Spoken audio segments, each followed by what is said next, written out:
shows like yours are so important. We have an independent county elected sheriff that's the head of law enforcement in Jacksonville/Duval County. And I know how to work toward making this city safe. We can't be shy about speaking on things such as faith and politics. We have to remember, in a free society, the public square belongs to all of us. I'm not interested in North Florida looking like Orlando or Miami. I love where we live, but I think that good jobs means that people that live in this district can stay in this district. Fishing and hunting is funding a large part of your conservation projects in Florida, and we want to make sure that those are forever preserved. And the problem with this industry at this point is that they actually target our youth. You can see it in their marketing strategies, where it's bright colors, fun names. And that's going to be endlessly litigated. Florida's Voice with Drew Steele. Hey, it's Drew Steele with an offer that can help steer your retirement in the right direction. Look, we're going to navigate the turbulent waters of 24 with this financial uncertainties and shifting tides. Having expert guidance is more crucial than ever, and that's where my good friend Alfie Townsend comes in. As Southwest Florida's certified financial planner professional, Alfie brings expert knowledge and insight. His latest book, Making Waves in Retirement, isn't just a guide. It's your navigational compass for mastering the financial seas. With decades of experience, Alfie has crafted a powerful roadmap to help you chart your course and make impactful waves in your retirement. Look, for a limited time, you can claim your free copy of this valuable guide. That's right, no cost. This book is more than just pages. It's your blueprint for a prosperous and fulfilling retirement. Don't let this opportunity drift by. Text book to 239-747-1080. That's book to 239-747-1080. Look, secure your free copy today. Let's make 24 the year you confidently navigate towards a brighter financial future. Text book to 239-747-1080. I've been dipping snuff for well over 30 years. You know, I could wake up in the morning and have a weird lump in my gums. Guess it's like playing Russian roulette, really. I would love grandchildren. And if by quitting it extends my life some, I would gladly lay it down. Visit tobaccofreeflorida.com to find free resources to help you quit your way. Today, push harder, push forward, push vigorously. There are things that I am hiding from people that I'm trying to inspire. You can do whatever you set your mind to. I feel like a hypocrite a lot of the times. Don't give up on yourself ever. Smoking, I hide it because I'm ashamed of it. I want to get out of the shadow. I want to show people there is light away from the darkness. I am going to quit. Visit tobaccofreeflorida.com to find free resources to help you quit your way. We're with Bridget, whose husband won't be home for months and whose daughter is due any day. We're with Mike, who's leaving home to protect his family and yours. We're with all service members and their families who need community, connection, and maybe a bit of magic. Are you with them? Learn more at uso.org today. We're with Liam after his 4th military move, when being new is starting to get old. We're with Tara during the holidays, when she misses home the most. We're with all service members and their families who need connection, comfort, and a home away from home. Are you with them? Learn more at uso.org today. Radical anti-hunting forces are working to ban fishing and hunting across the country. These extreme attacks on our heritage must be met.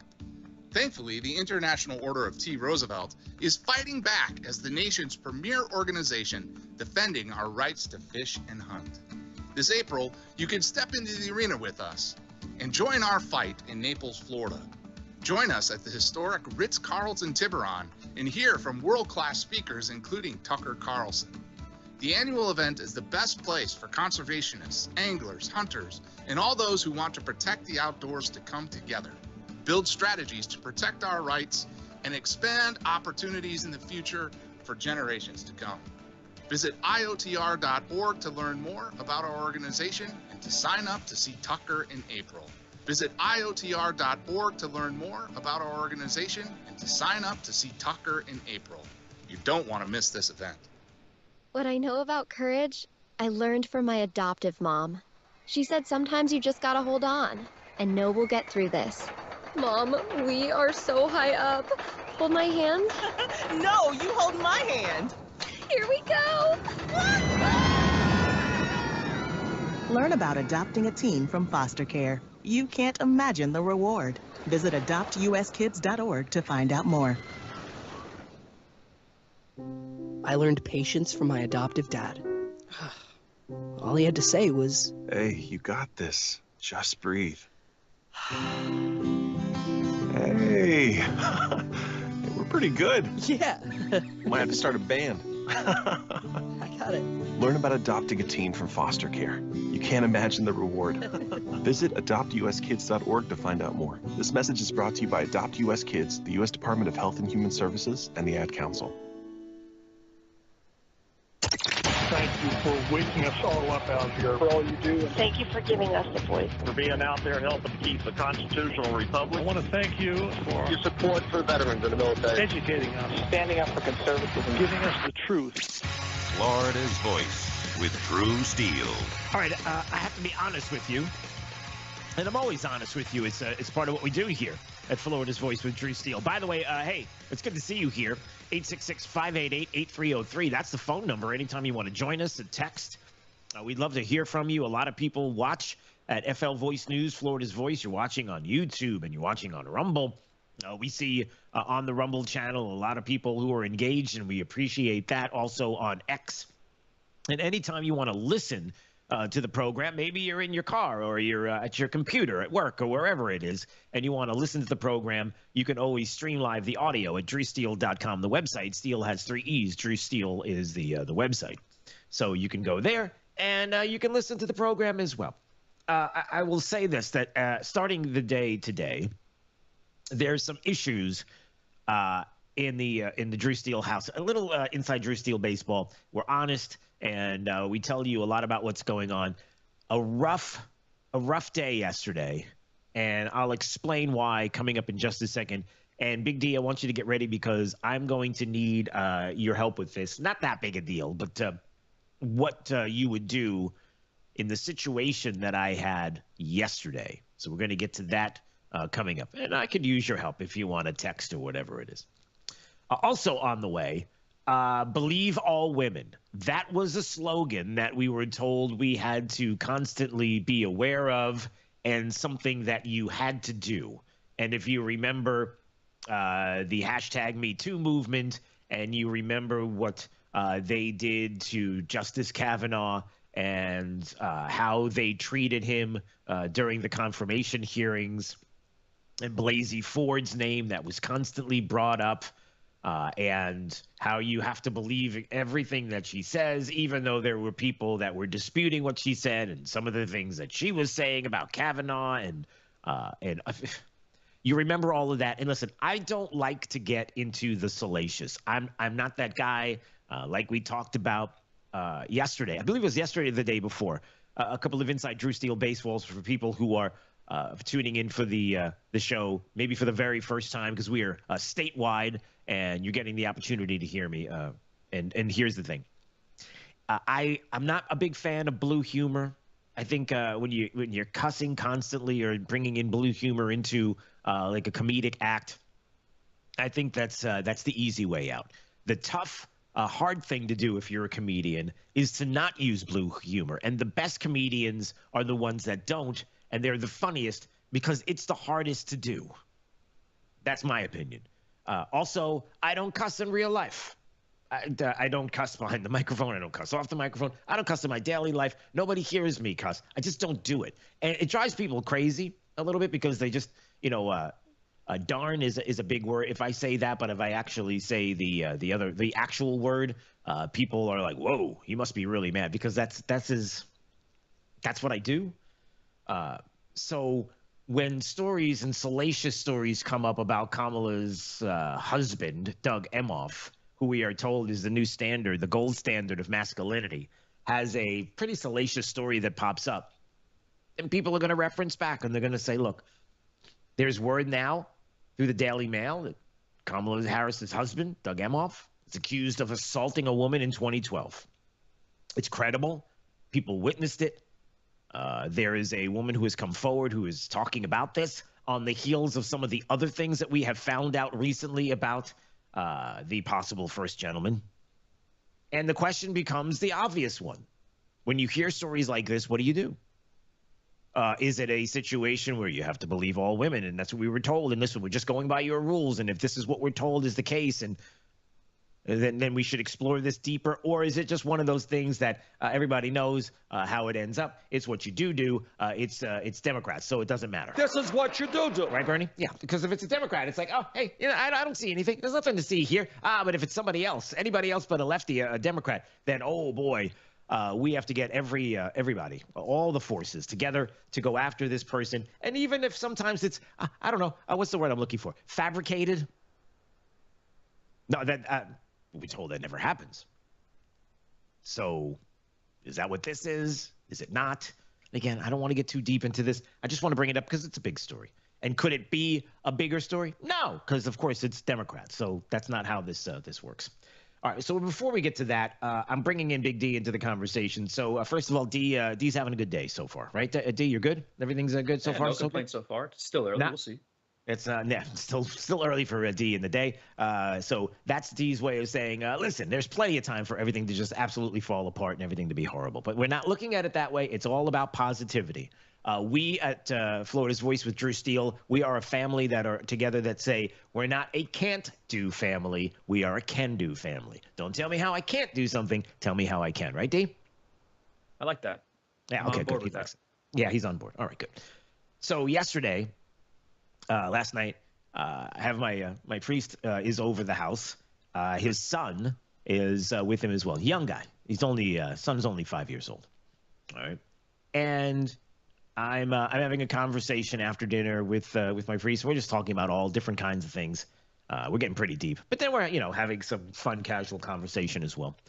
And I keep hearing my wife like snickering, laughing. She's just you're with a 5-year-old and you're thinking, all right, maybe the kid's doing something cute because all 5-year-olds do cute things, right? It's rare that you see a 5-year-old that's not cute.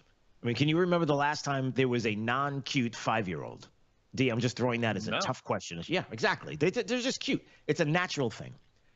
So I stop and I'm like, why is she laughing like that? And so I say to her, do you want to tell us? Do you want to share with us what's so funny? And she said, I don't think you want to know. Now, you have my wife having a conversation with a 5-year-old, and I don't want to know what's so funny with a 5-year-old. Now, what could it possibly be? So she proceeds to go through the process of having him answer this question. And she says, Gabe, who's that? That's Drew. Who's Drew? That's your dad. What? What? Yes. Okay. Follow me. So my priest's son, the 5-year-old, thought this whole time that he has known me that I was my wife's father. Not husband, father. What do I do with that? What do I do now? How do I? It's like, is that how I look? So I look like the 5-year-old is inadvertently calling out your age. I know, or how I look. I mean, maybe not my age, but the way oh gosh, do I look that bad? But still, yeah. Now, it's an important question to ask and answer. What do I do with that? Like, what do I do now? Do I, oh, that's so cute, or do I really question like, why is he saying that? Why is he thinking that? What have I done? What do I need to do? Well, what about my hair? What about my face? Can I pull my face back? What do I do now? I don't know what to do. So I'm just. What did you do? I was like, wow. I did one of those, oh, wow. Okay. And then I changed the conversation because deep inside I was wounded. And I can't. Wounded by a 5-year-old. Yeah, you can't show the wounds. You can't let the 5-year-old see the wounds. You got to be strong. You got to be tough. But that's the problem with the 5-year-old. See, there's the positive 5-year-old situation, which is They're 5-year-olds. They're fun. They're a bundle of joy. Sometimes they get a little crazy, but typically 5-year-olds are more happy and fun and cute and lovable and cuddly than they are the opposite. And then there's that, which is, man, are they honest? And they're just going to say whatever. There's no filter, right? 5-year-olds and filters don't go together. Non-existent. Nope, no filter. What do I do with that? Now, this is what I'm going to do. Because it's a busy show today. We got a lot going on. We got some pretty big guests coming on, would you say? All right, so I just want to double check and make sure I'm right about this. Coming up at about 8:15, we have Senator Rick Scott. So that's going to be a great conversation because there's a lot of things going on politically. And then certainly with hurricane disaster cleanup and recovery, I'd like to get his view because he obviously right away was on the ground, unlike some others that we don't want to necessarily name. Not a joke. Yeah, that guy. And then coming up at 8:40, we have Congressman Byron Donalds. We always like having him on. It's like a usual Thursday visit with us. It's been that way for many, many years. And so there's a lot there as well. By the way, Congressman Byron Donalds, who does things that we have talked about on this program before, goes to the places that people don't expect you to go, goes on to the big lefty programs that people don't expect you to be on because, well, they're going to be too afraid to go on to the Breakfast Club. And I guess he was on the Charlemagne Breakfast Club show there. And oh, man, it was like it was awesome in the way that he was taking down some of the hosts politically. And it's like, are you sure you want to back up the idea that Kamala Harris isn't the person that caused the inflation that we have because she's the deciding vote on the Inflation Reduction Act, $1.9 trillion. Like, she did that. If she didn't do that, we probably wouldn't be in the situation we're in. But we are in the situation we're in, and I can bring receipts, and he brought receipts. It was glorious. So we're going to talk about that coming up. All right, so as the rest of the morning progresses, I want you all to sit and think about what I should do about a 5-year-old who thinks that I'm my wife's dad. How do I remedy this?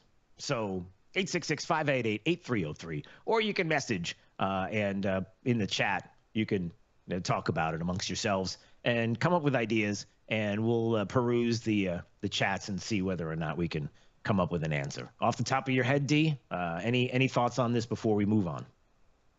You could spin it around in your head to make yourself feel better. Maybe he was complimenting your wife.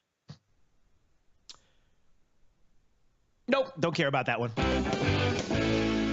All right, it was a long time ago that we were told back in the day that it was very, very important. I think it was 2019 when Kamala Harris, as a sitting senator in the United States, was going on to a lot of the major programs to let people know how important it is to believe Blasey Ford and the things that were being said about Justice Kavanaugh. Well, at the time, he was not a justice.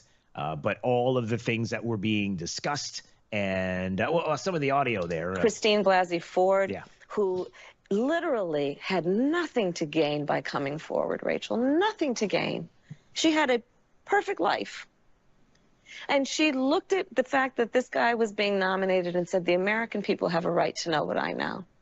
It was a sham. It was a sham.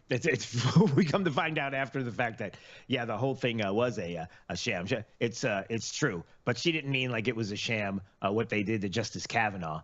She was talking about, And when we talk about expecting that people will have a sense of respect for the system of justice, we have to recognize that the process by which he was confirmed has created a crisis of confidence. Crisis of confidence. I mean, listen, after the initial hearings that happened a year ago, the number of women and men who approached me in public places and cried about what this meant to them. Wow. Okay.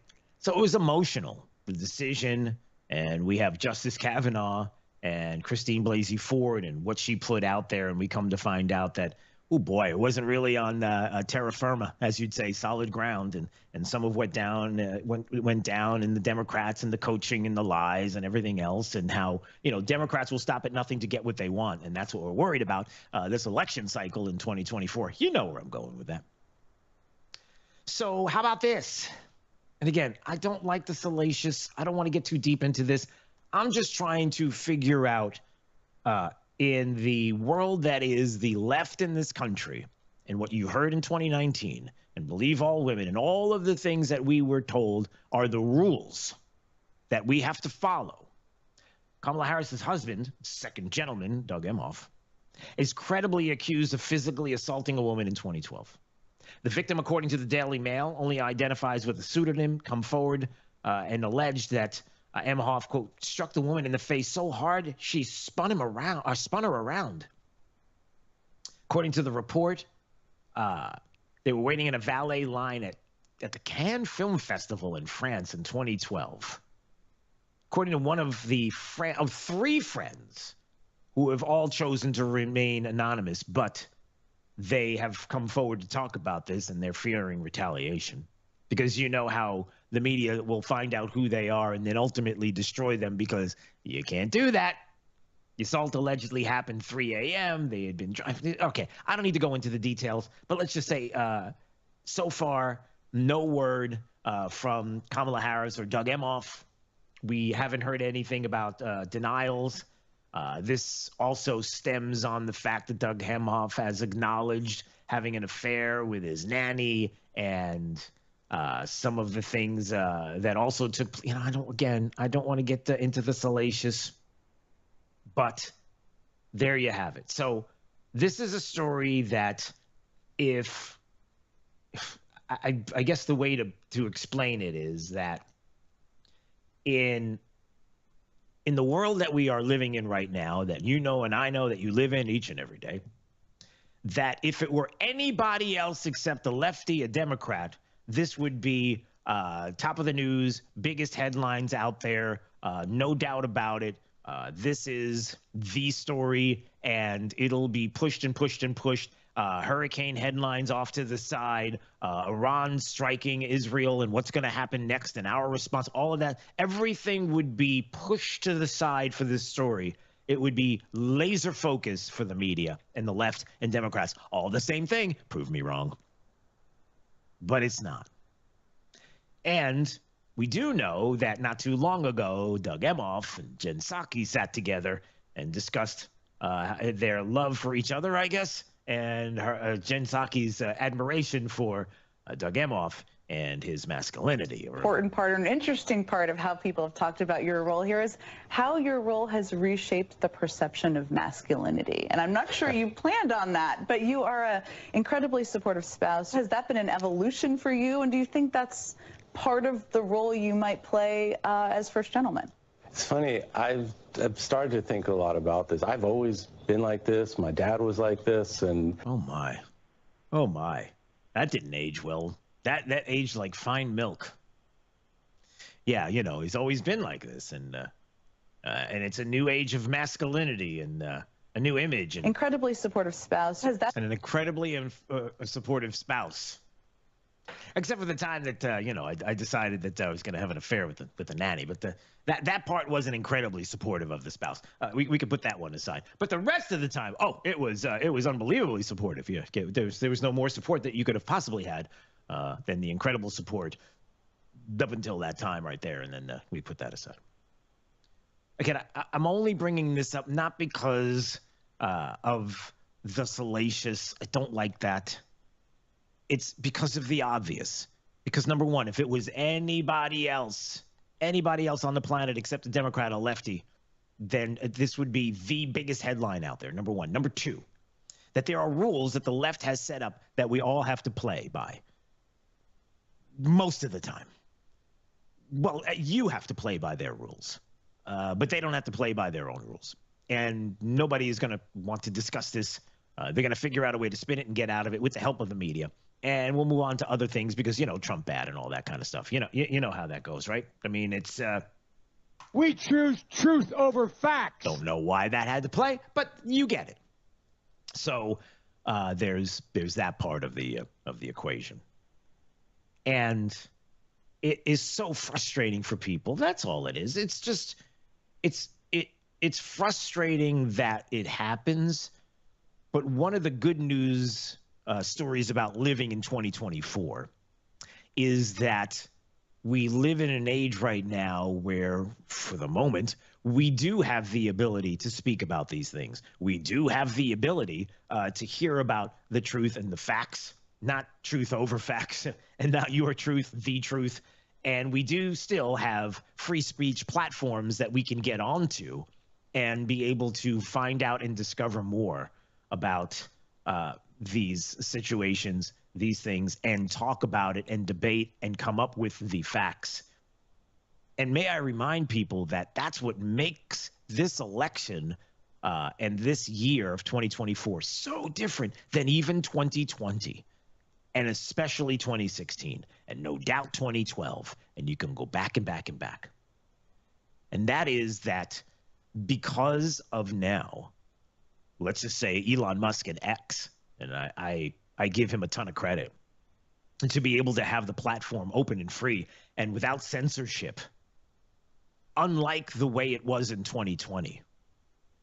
We all saw it on display, and the things you could and could not say, and what would be taken down, and the dis and misinformation that was put out there by the left, and that you had to follow by their rules and believe it because they said it, and the media said it, and you can trust the media. I'm sorry, that's not really true, right? It's not what you do. This is what you do. Enough out of you, Bernie.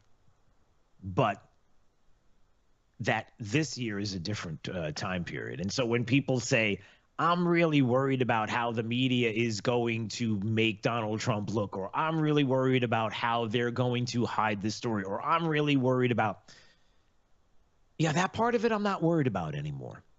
I think that's over.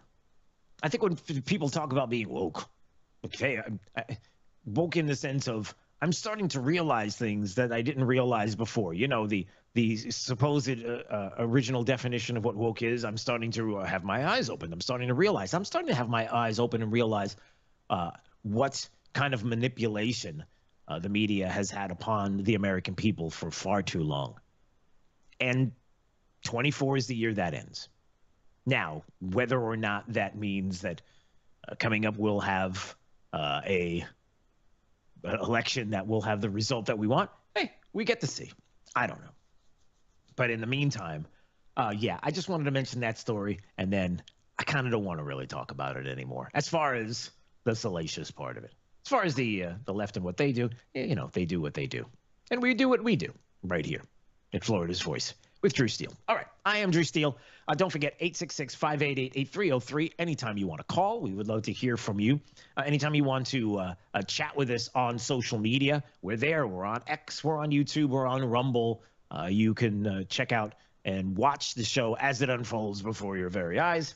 Did I mention YouTube? I don't know. I think I did. But anyway, you can go to any of our social media platforms at FL Voice News, or you can go to flvoicenews.com, the website, to watch as well.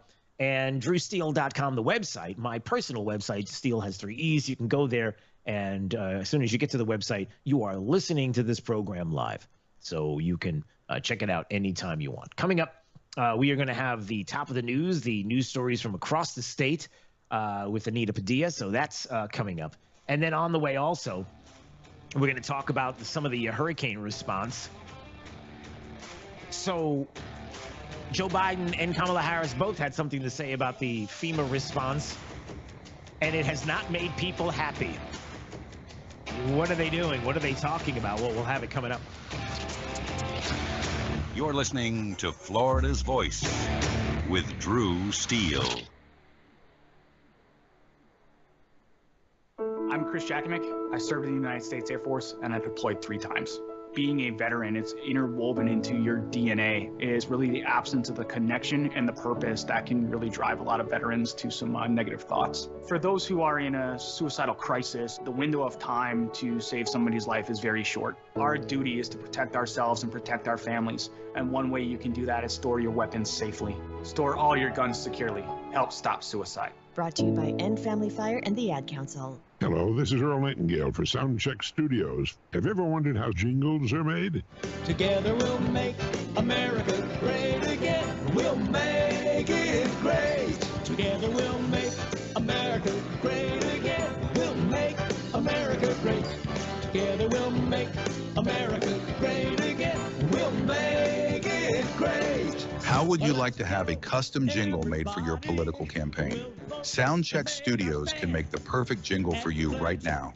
For information on campaign music, call Soundcheck Studios at 239-340-0515. That's 239-340-0515. Soundcheck Studios can make the perfect jingle for you right now. Call Soundcheck Studios at 239-340-0515. America great again, we'll make it great. What I know about courage, I learned from my adoptive mom. She said sometimes you just gotta hold on and know we'll get through this. Mom, we are so high up. Hold my hand. No, you hold my hand. Here we go.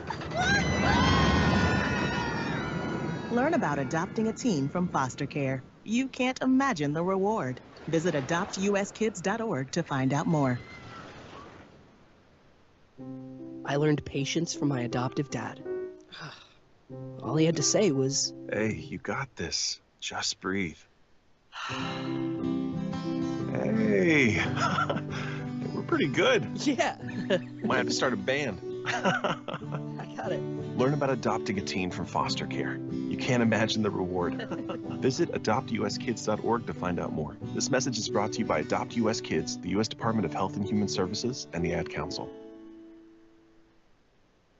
Radical anti-hunting forces are working to ban fishing and hunting across the country. These extreme attacks on our heritage must be met. Thankfully, the International Order of T. Roosevelt is fighting back as the nation's premier organization defending our rights to fish and hunt.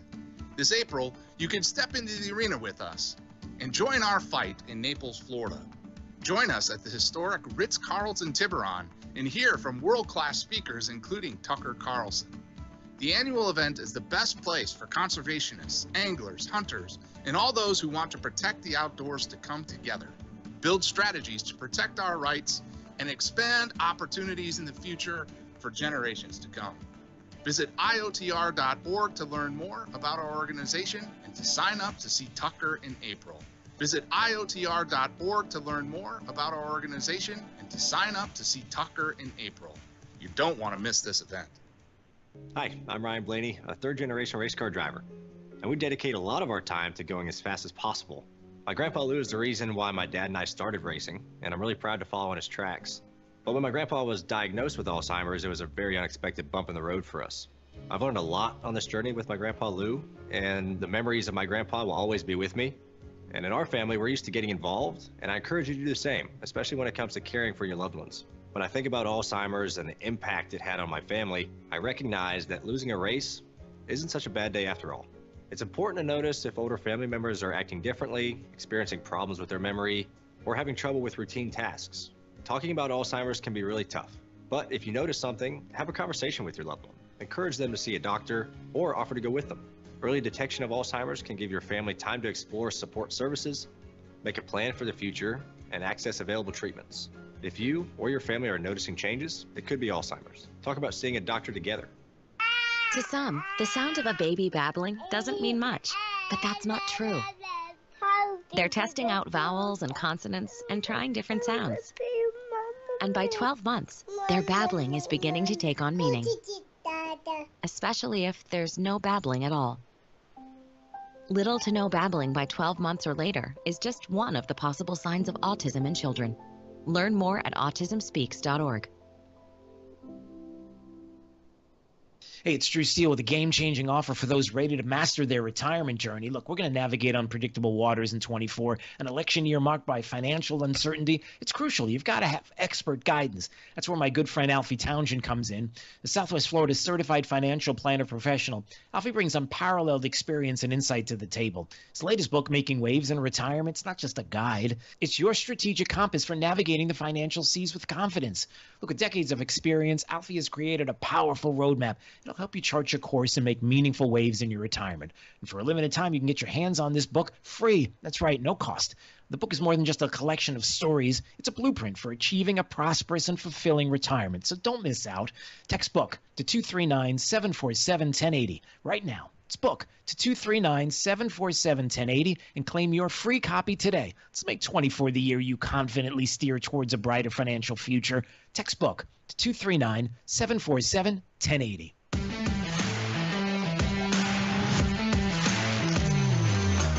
Now, back to Florida's Voice with Drew Steele.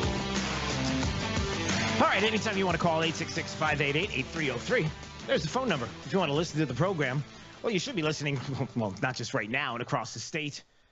We appreciate all the affiliates for having us on. There are more affiliates being added each and every week, and we've got some exciting announcements to make coming up very, very soon. You're going to really like these announcements. But in the meantime, we got to find out what's going on across the state. Let's hit top of the news. Top of the news, Florida's headlines. Now.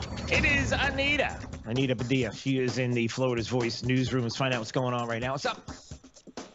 Hi there, Drew. Lots going on in the newsroom. Let's get right to it. Governor Ron DeSantis says the recent port strike is totally unacceptable, and he's demanding federal intervention. Now, this is a strike that affects a lot of people across the country because it involves the port workers from the International Longshoremen's Association.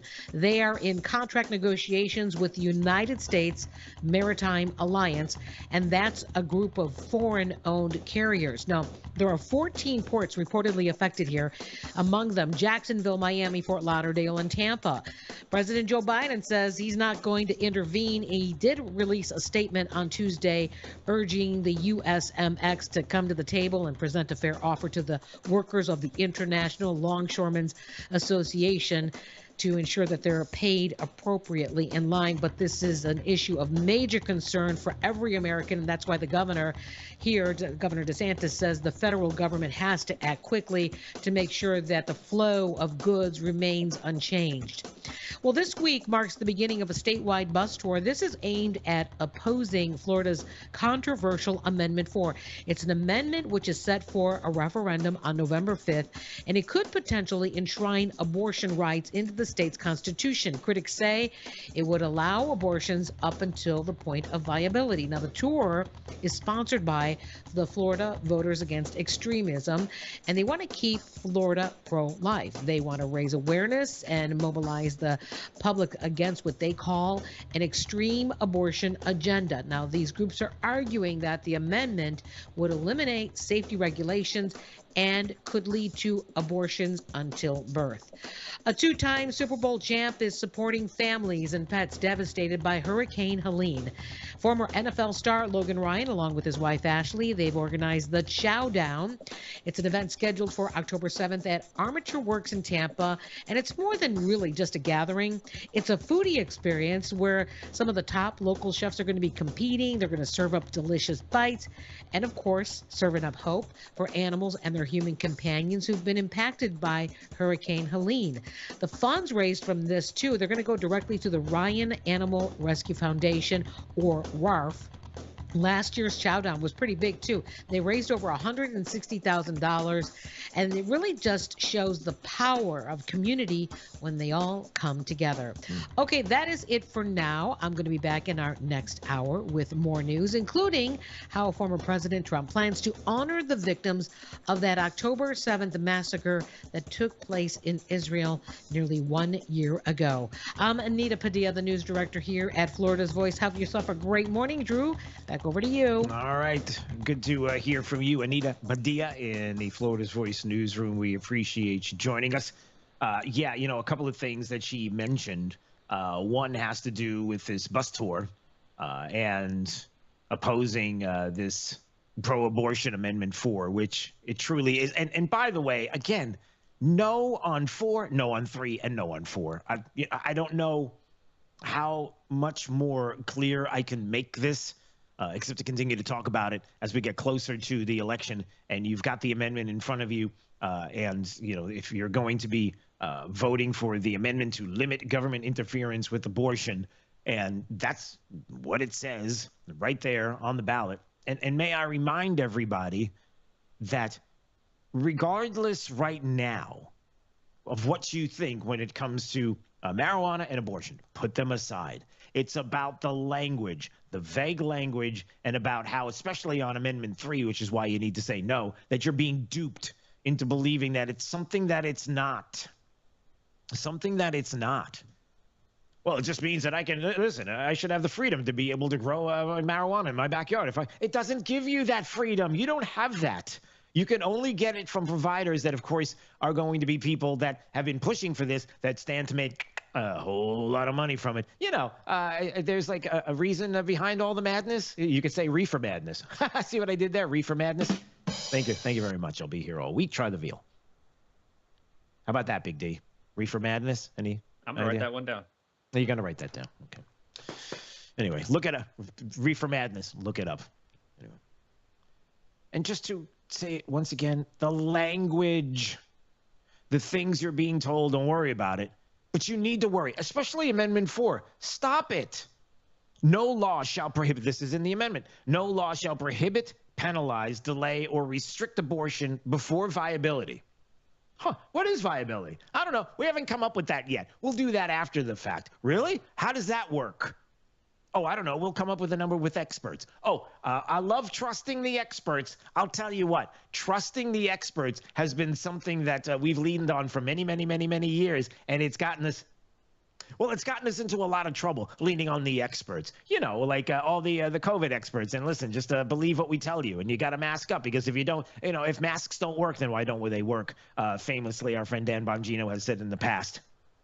That is an interesting question, right? But no. At the time, you had to do it, and there are some still people that still do it. And we worry about if it's because of fear. Anyway, what does that look like before viability? What's the number? No number. Or when necessary to protect the patient's health as determined by the patient's healthcare provider. Hey, what's a healthcare provider? You know, a healthcare provider. No, really, I'm asking you, what exactly is a healthcare provider? Well, it's somebody who provides healthcare to you. Can you define that a little bit? Like, what does that mean? Because I get healthcare provided to me by somebody who cracks my back. You know, somebody who will do adjustments on my back and my lumbar and different. They are giving me healthcare, right? I mean, there are all kinds of people who give health care. I think somebody all right, well, I don't have, let me just put it this way. Could it be any more vague? What is a healthcare provider? I don't know.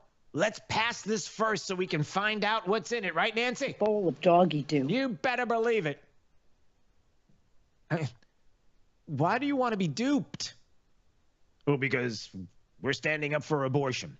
Okay, so in standing up for the killing of babies, which is what you're doing, because ultimately that's what we're talking about here, the part of being duped, well, it doesn't matter. You don't feel like you're being duped because you're getting what you want at the end of the day. You know, it's, well, I definitely would never, ever, ever think that you can have it right up to the moment of birth. Well, okay, guess what? There's no protection in there for that. Oh, well, they can do it later on, legislative. No. It doesn't work that way. Again, I don't know how, well, we'll continue to talk about it. I mean, I do know how we'll get this through to you. And I think it's working because I'm seeing more and more polling that suggests that people are paying attention, they are looking at, and they are concerned about the language. In both Amendment 3, no. Amendment 4, no. And they're like, listen, this isn't how government should work. And I'll end with this. And it's a very simple thing to grab onto. Why do we have a legislature? Why bother if we can do constitutional amendments all day long? I mean, if the amendment process is going to be the way that we're going to go, and they're going to continue, we're going to have more and more. I mean, who knows what the next constitutional amendments will be? How outrageous will they be? And again, you get duped by the wording, but you're also circumventing the legislature. Why do we have a legislative body if every time there's a group that gets upset, they want something and somebody is trying to introduce it and the people of the state are like, yeah, no, we got a legislature to figure this out. No, not good enough for us. Then why do we even have a legislature? So I'm just putting that out there. All right, we move on. Why in the world do we have a President Joe Biden? And no, I'm very serious about this. Why do we? Why do we have? Why is Joe Biden still the president of the United States? Like, what's he doing at this point? It's like, look, you could sit on the beach. I mean, what? Well, he's kind of already sitting on the beach, so he can. Oh, look at that. He can do both. Well, I'm sorry, he can do one. The sitting on the beach part is what he does. The other part, he's not doing anything. Or what is he doing? So the response from the devastation that we have had across the Southeast and Hurricane Helene from FEMA and from the federal government has been horrible, absolutely horrible. And I'm sure we'll have that conversation with Senator Rick Scott coming up this morning, because I would really like to get his take on this. You know, Representative Corey Mills was on Fox yesterday, and he was in North Carolina.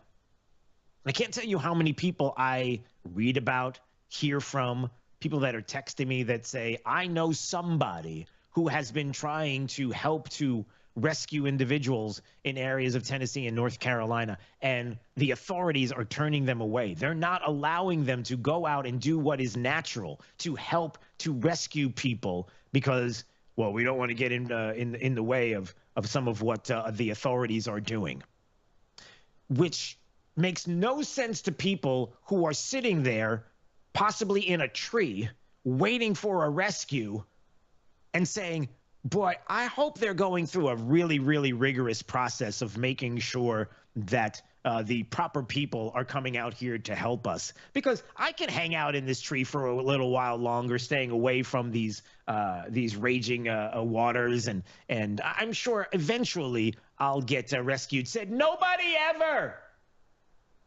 Sorry to be yelling, but that's how frustrating it is. You see what I'm saying? You've got to get rid of the red tape. You've got to get people who are willing to get on the ground right now and help with these rescues. Whoever they are, whatever the situation might be, help people. Waiting for government to come to save the day is a really bad strategy during a crisis. And so you've got Representative Corey Mills from here in the state of Florida in North Carolina, who was on Fox, who was describing some of what he was seeing happening on the ground with regard to FEMA. So that's really where the missing piece is the federal piece. And again, let's go ahead and point out the obvious, which is that FEMA had utilized a large majority of the personnel who should be here taking care of this to be replaced or repurposed, if you will, for immigration resettlement. Wait. What? Yeah. Let's not miss that part about what he is saying. What's going on with the FEMA response? Why is it so weak? Why do we not have more resources there? Let's go ahead and point out the obvious, which is that FEMA had utilized a large majority of the personnel who should be here taking care of this to be replaced or repurposed, if you will, for immigration resettlement, when we need to be focusing on Americans and what's going on, whether it be in Maui, Palestine, Ohio, Florida, North Carolina, or Tennessee. But I'm actually working with great organizations like Mercury One, charity for Glenn Beck, Universal Air, as well as for Sentinel Foundation and so many others. This is a group project where Americans are coming together to answer the call for Americans when the federal government fails to act. Yeah, when the federal government fails to act, the American people get together, and they get together en masse, and they get things done. Hearing... Stop there for a second. I'll play some more audio of that coming up in just a second. But do you realize what's happening now? According to Representative Corey Mills, if this is true, and I have yet to hear anybody dispute this, one of the biggest problems that FEMA has right now is that they've spent a lot of resources rehousing illegals in this country, repurposing resources to go to the illegals. Replaced or repurposed, if you will, for immigration resettlement. The immigration resettlement. And so now we don't have what we need to help immediately those on the ground who need to be helped, rescued. They need resources. And leave it to the American people to come through and get out of their way. Oh, by the way, there's some more that the AP reported yesterday on some shocking news about what the DHS secretary said about how much money FEMA has to fund the hurricane season. We'll talk about that coming up. You're listening to Florida's Voice with Drew Steele. Babes, what are you doing? What? I'm just mowing the lawn. No, it's blazing hot and dry out here. Don't you remember? Smokey Bear says. Avoid using power equipment when it's windy or dry. Where'd you learn this? Oh, it's on SmokeyBear.com with many other wildfire prevention tips. Right. Thanks, honey bear. Because remember, only you can prevent wildfires. Brought to you by the USDA Forest Service, your state forester, and the Ad Council. All right, son. Time to put out this campfire. Dad, we learned about this in school. Oh, did you now? Okay. What's first? Smokey Bear said to. First, drown it with a bucket of water, then stir it with a shovel. Wow, you sound just like him. Then he said. If it's still warm, then do it again. Where can I learn all this? It's all on SmokeyBear.com with other wildfire prevention tips, because only you can prevent wildfires. Brought to you by the USDA Forest Service, your state forester, and the Ad Council. Are you prepared for an emergency or disaster? Because it's not a matter of if, but when. Don't find yourself saying, I'll trust water bottles and a flashlight to save the day, but I'll be proved wrong. With a tornado approaching, I'll realize that I like a wheelchair-accessible shelter. When the floodwaters rise, I'll be up in the attic with 20 cans of beans. It's a recipe for disaster. let's prepare so we all have a better story to tell. Get started at ready.gov/older adults. Brought to you by FEMA and the Ad Council. Are you prepared for an emergency or disaster? Because it's not a matter of if, but when. Don't find yourself saying, when the storm rolls in, my time to find a pet-friendly evacuation center will have run out. The scorching heat wave will leave me powerless to cool my insulin. I'll face a hurricane without meds. Now that's a tough pill to swallow. let's prepare so we all have a better story to tell. Get started at ready.gov/older adults. Brought to you by FEMA and the Ad Council. Hi, I'm Ryan Blaney, a third-generation race car driver, and we dedicate a lot of our time to going as fast as possible. My grandpa Lou is the reason why my dad and I started racing, and I'm really proud to follow in his tracks. But when my grandpa was diagnosed with Alzheimer's, it was a very unexpected bump in the road for us. I've learned a lot on this journey with my grandpa Lou, and the memories of my grandpa will always be with me. And in our family, we're used to getting involved, and I encourage you to do the same, especially when it comes to caring for your loved ones. When I think about Alzheimer's and the impact it had on my family, I recognize that losing a race isn't such a bad day after all. It's important to notice if older family members are acting differently, experiencing problems with their memory, or having trouble with routine tasks. Talking about Alzheimer's can be really tough, but if you notice something, have a conversation with your loved one. Encourage them to see a doctor or offer to go with them. Early detection of Alzheimer's can give your family time to explore support services, make a plan for the future, and access available treatments. If you or your family are noticing changes, it could be Alzheimer's. Talk about seeing a doctor together. We're with Bridget, whose husband won't be home for months, and whose daughter is due any day. We're with Mike, who's leaving home to protect his family and yours. We're with all service members and their families who need community, connection, and maybe a bit of magic. Are you with them? Learn more at uso.org today. We're with Liam after his 4th military move, when being new is starting to get old. We're with Tara during the holidays, when she misses home the most. We're with all service members and their families who need connection, comfort, and a home away from home. Are you with them? Learn more at uso.org today.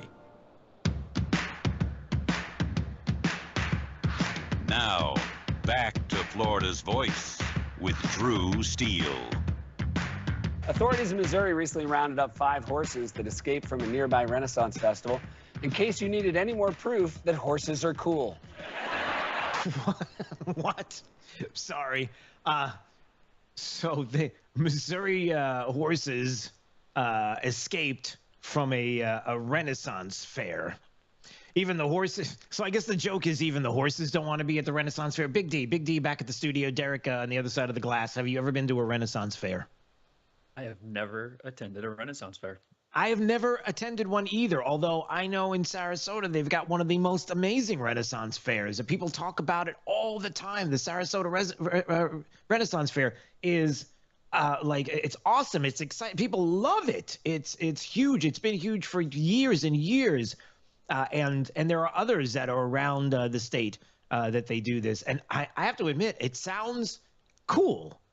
And you know what I like about it? You see, okay, you're having a comedian who lives in a big city like New York making fun of the Renaissance Fair people. All right, go ahead, knock yourself out, pal. But the point is, you need that every once in a while, D. Sometimes you need to escape, and you need to just take your brain, put it on the shelf for a little while, and just go enjoy life and some of the things that go along with it.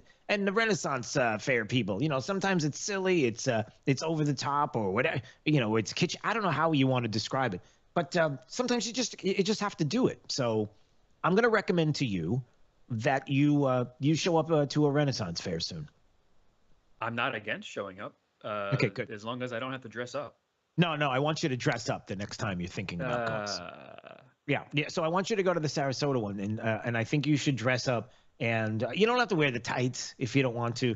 But although I don't know, is there any other? What else did they wear in the Renaissance times? I wonder if you Google Renaissance clothing, what comes? The tights, the armor.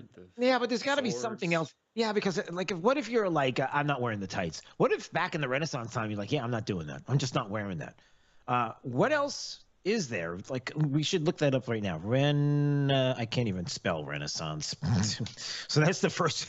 That's the first problem. Oh, there we go. We've got some guys in capes and tall boots, baggy pants. Yeah. So they're not tights. There you go. Some baggy pants. And you know what the best part is? What time of the year is it? What time of the year is it? I've never been. I don't know. No, I'm saying what time. No, not what time the Renaissance Fair is. What time of the year are we in right now? We're in Halloween season. Halloween, time that's to right. Up. So I'm going to bet you that there's probably a store near you that's got the whole outfit ready to go. So go pick it up. And it might be on sale in a couple of weeks too. So it'll be cheaper. So go get yourself a Renaissance Fair outfit. I'll be on the lookout for that.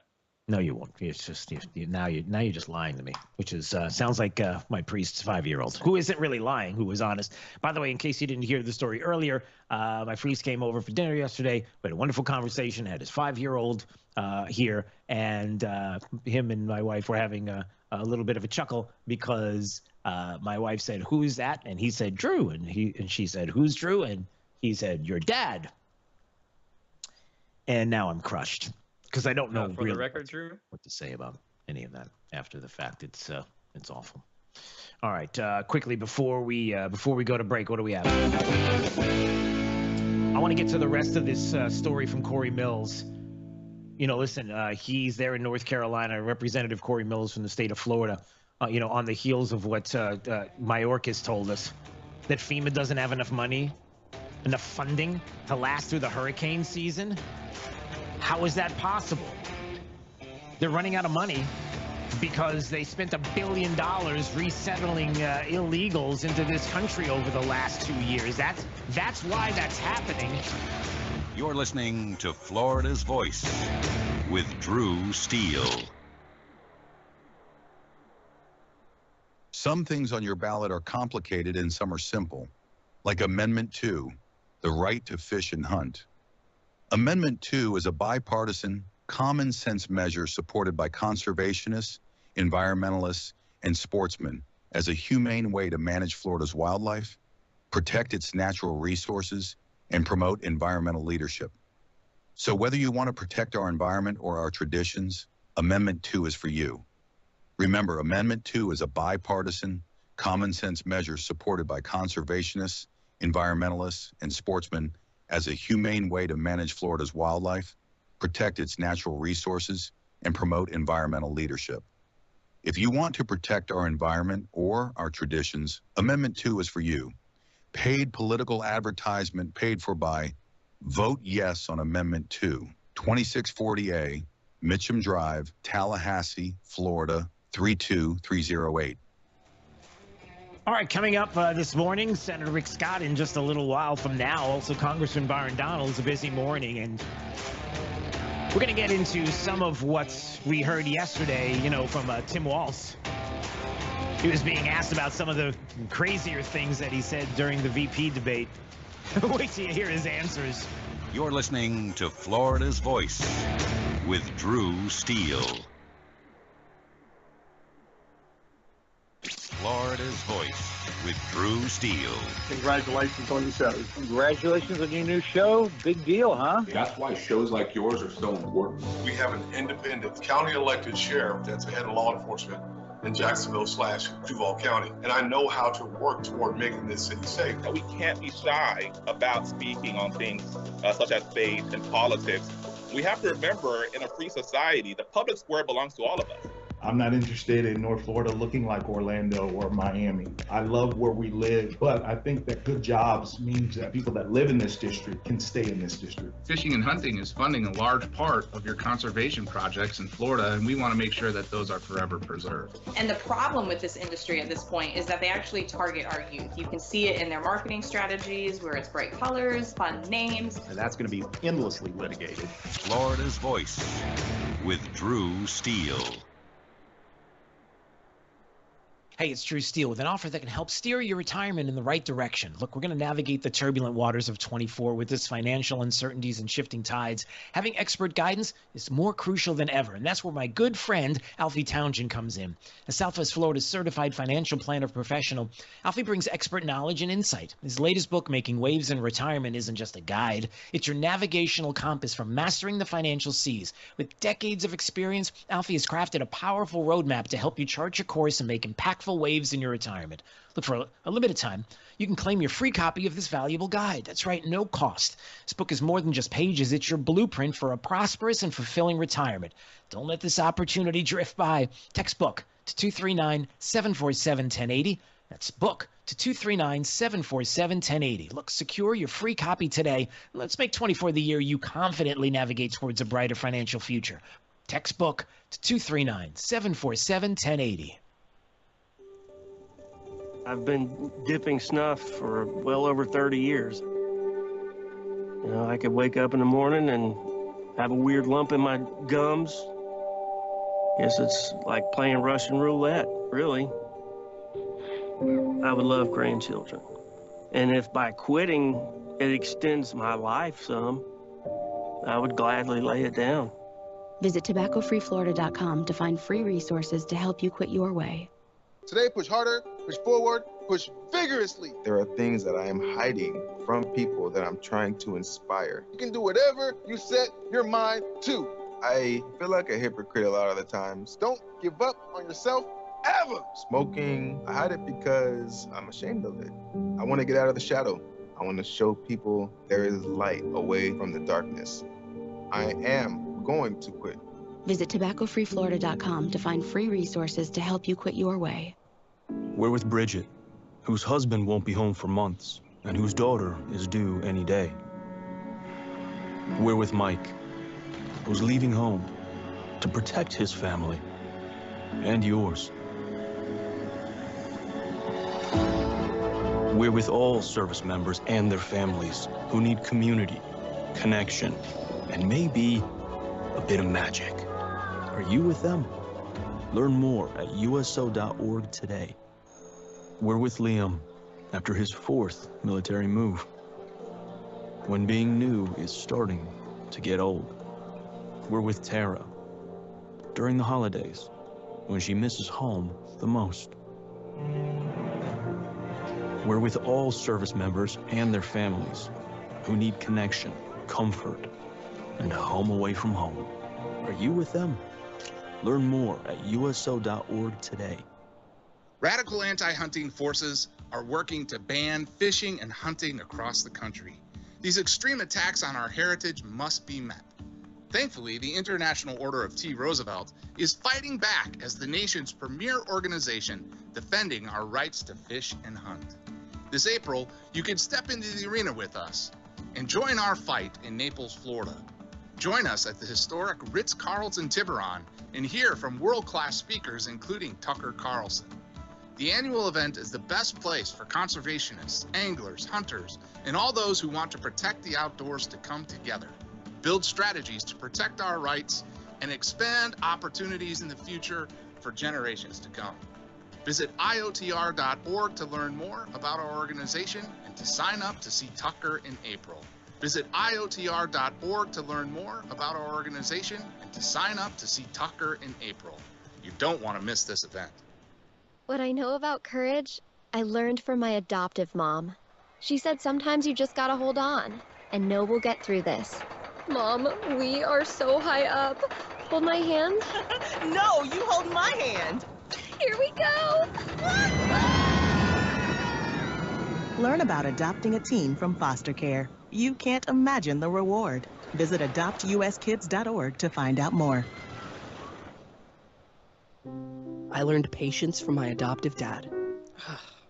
All he had to say was, "Hey, you got this. Just breathe." Hey, we're pretty good. Yeah. Might have to start a band. I got it. Learn about adopting a teen from foster care. You can't imagine the reward. Visit adoptuskids.org to find out more. This message is brought to you by Adopt US Kids, the U.S. Department of Health and Human Services, and the Ad Council. Thank you for waking us all up out here, for all you do. And thank you for giving us the voice. For being out there helping keep the constitutional republic. I want to thank you for your support for veterans in the military. Educating us. Standing up for conservatism. Giving us the truth.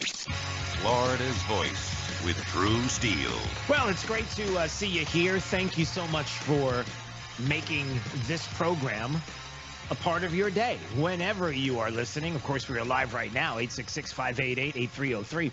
If you want to call into the program, we would love to hear from you. If you want to listen conveniently from your car, from your home computer, your work computer, I don't know, wherever, you can go to drewsteele.com, the website. Steele has 3 E's. You can go to the website, and the audio is streaming live at the moment, so you can listen at your convenience or live, either way. And we appreciate you doing that. And also, anytime you want to watch, you can go to flvoicenews.com, flvoicenews.com. That's the website for Florida's Voice, where you're going to hear just in a little while from now, Anita Padilla in the Florida's Voice newsroom at the top of the news, the biggest headlines from across the state. We'll get to that.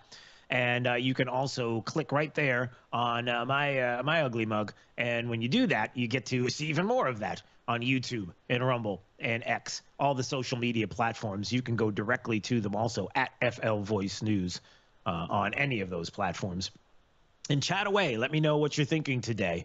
There are a lot of people that are talking about the concerns that they have about FEMA and the concerns they have about something that Kamala Harris said yesterday and Joe Biden said yesterday in their hurricane response, and how we come to find out that $1 billion has been spent of FEMA money resettling illegals in this country. But now Alejandro Mayorkas wants to let everybody know that FEMA doesn't have enough funding to last through the hurricane season. Hurricane season isn't over. We don't know what the future holds for the rest of the season, but we do know that when it comes to the federal response, I guess the excuse is, listen, we just don't have that much. I mean, it's not like there are billions of dollars going out of the door for anybody else on the planet. I mean, you can't make the of course you can make the case. Where's all that money going? What are we doing here when it comes to places like Ukraine and other countries, and the money that's being spent, and constantly the billions of dollars, and then you're telling us for American citizens that you don't have enough to cover through FEMA. When people hear that, they get a little frustrated. And you would hope that that would reflect in the way people vote in 2024. I don't know. We just have to see. I know that President Donald Trump, former President Trump, has brought in, $160 million in September. And look, there's going to be money that's going to need to be spent in key swing states on ad buys as the discussion is out there. What does that look like? It's good to see that money is there. President Trump continues to inspire millions of everyday Americans to join his America First movement and help fuel the campaign with their hard-earned money. In September, nearly 2.5 million donations under $200 were made. This is according to Brian Hughes, who was just on this program the other day, and Trump campaign senior advisor, in a statement. So look, the discussion is tied in the polling. But then again, it depends on who you ask. But look, there are tight races. There's always going to be tight races. And so it's good to see that the former president bringing in $160 million in September. That's good stuff. So we've got that going on. What are some of the other things that we know when it comes to people bringing in money and people that are willing to spend their hard-earned money on making sure that the right people are elected? And let's not forget, when we talk about right people, it's not just the top of the ticket. Please let me reinforce this point, okay? It's not just the top of the ticket. It's down ballot. It matters. It matters in a state like Florida. It matters here for obvious reasons. You think it's always going to be the free state of Florida? Do you think it's always going to be this way? Do you think we're always going to have a legislature the way it is right now? As long as Democrats are around, and they're not going anywhere, shucks. But anyway, as long as Democrats are around, that's right. They're going to keep doing what they do. They're going to keep trying to change the legislature, and they're going to do it from the bottom up. They're not going to do it from the top down here in the state. So I'm just telling you, you've got to be out there. You've got to make sure you're telling friends to vote. You got to vote yourself, and you got to vote down ballot, and you have to vote no on 3 and 4. And yes on 2, by the way. I just want to mention that. And that is so important too, the amendments. So all of this happening while we're looking at disaster recovery, not just in the state of Florida. And we don't talk about it as much right now because of what a great job the governor has done. About how we know that most everyone has power back restored, had it pretty quickly. We know that in certain areas where red tape was getting in the way of simple things like food trucks to be able to provide food and services to affected areas, that red tape was lifted by the governor to make sure that people would be able to be fed, and especially those that were working so hard to help to restore the communities. We know that through the news yesterday, Anita Padilla had the news in the Florida's Voice newsroom about how we have done such a good job here that we were able to send some of our resources to other states to help rebuild, including getting temporary bridges and the like in areas like North Carolina and Tennessee and Georgia to be able to provide that. You don't do that without good governance. And of course, as long as you have Democrats, you have people that want to take away good governance. See what I did there?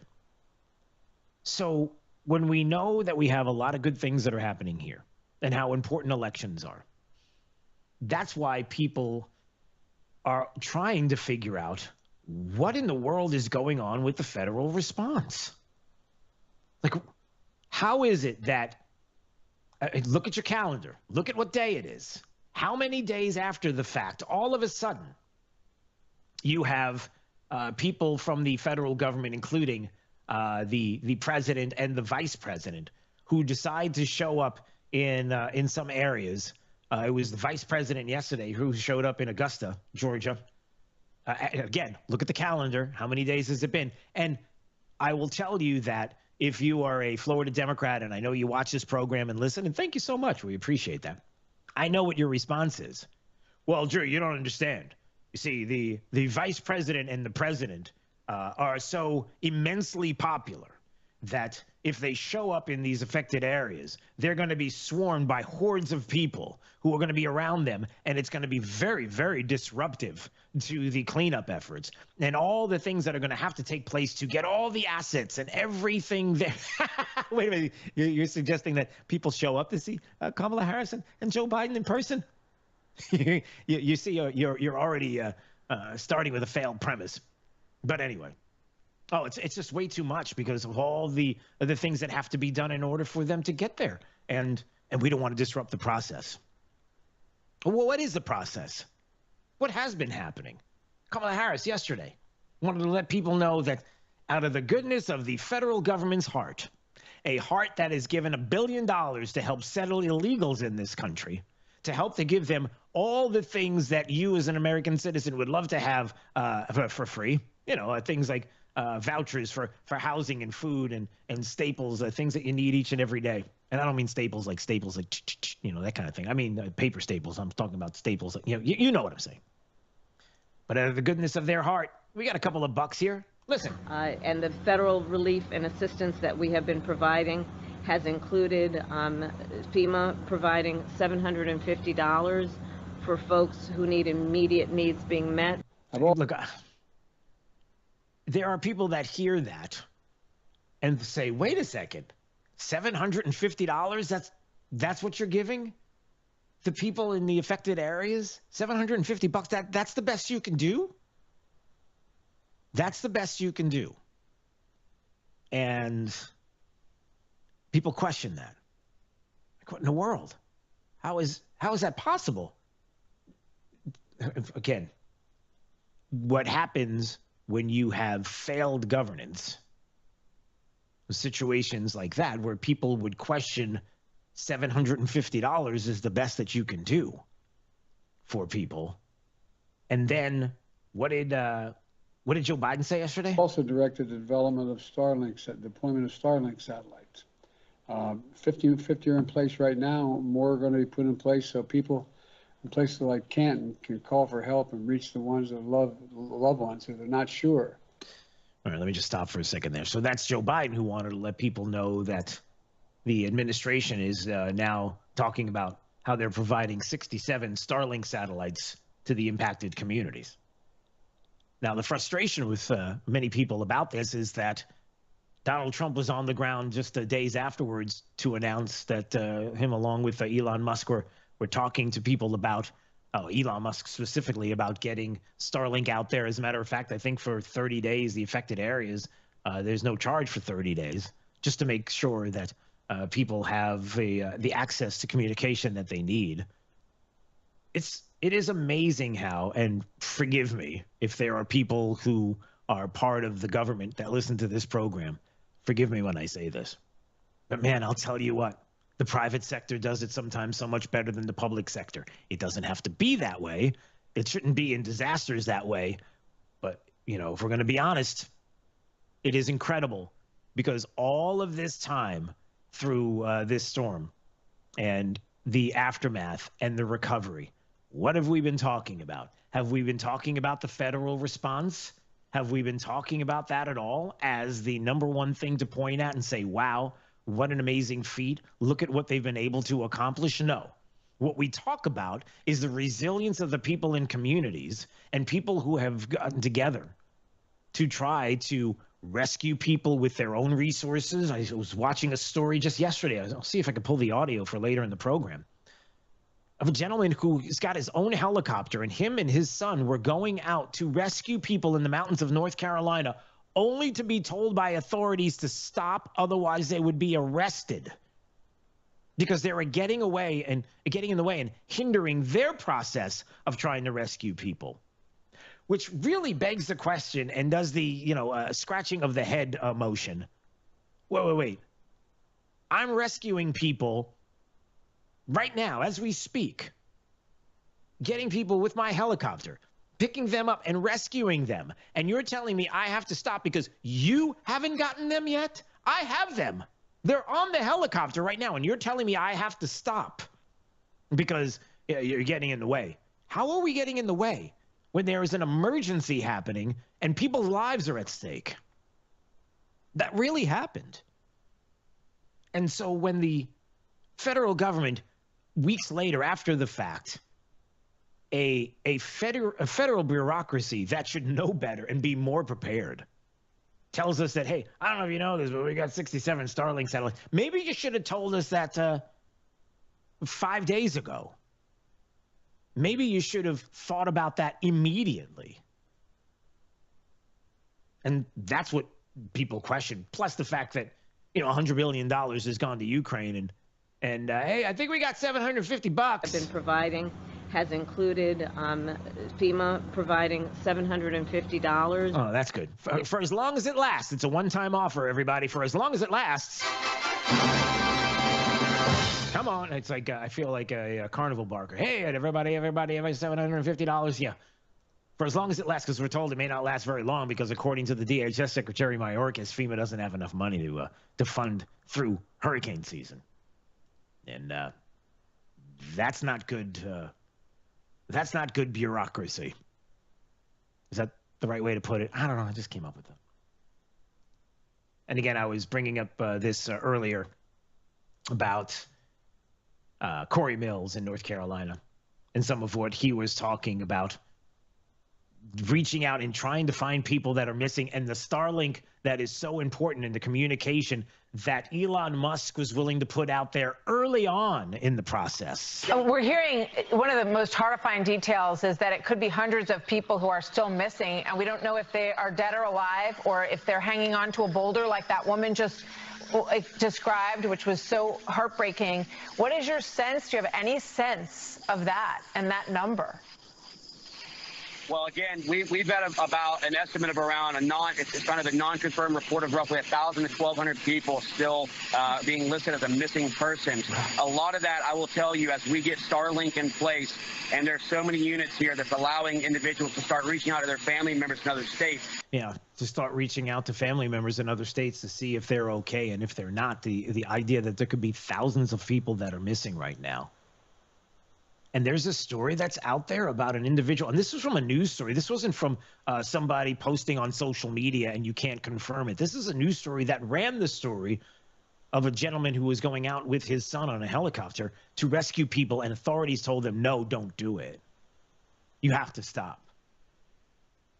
You know, sooner or later, there has to be the cutting of red tape and common sense that would dictate that, no, we've got to get this done now. You can't wait. Yeah, it's unbelievable. All right. 866-588-8303 is the phone number. Anytime you want to listen, you can listen as we stream live at drewsteele.com, the website. Steele has 3 E's. And certainly anytime you want to watch, you can go to flvoicenews.com, the website, and just click on my mug, and you can watch on YouTube. Moving on.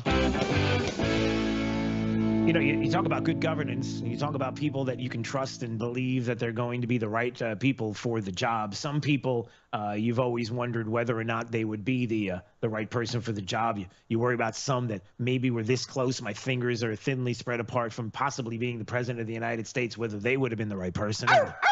You know? I know. And the fact that we were that close is really scary. To the people that are in office right now that we're worried about whether or not they're capable of being able to perform the duties that they need to perform, right? I mean, exactly. And the consequences of when those people are running the show. And then you have those that want to be the people that are going to run the show. People like Tim Walz.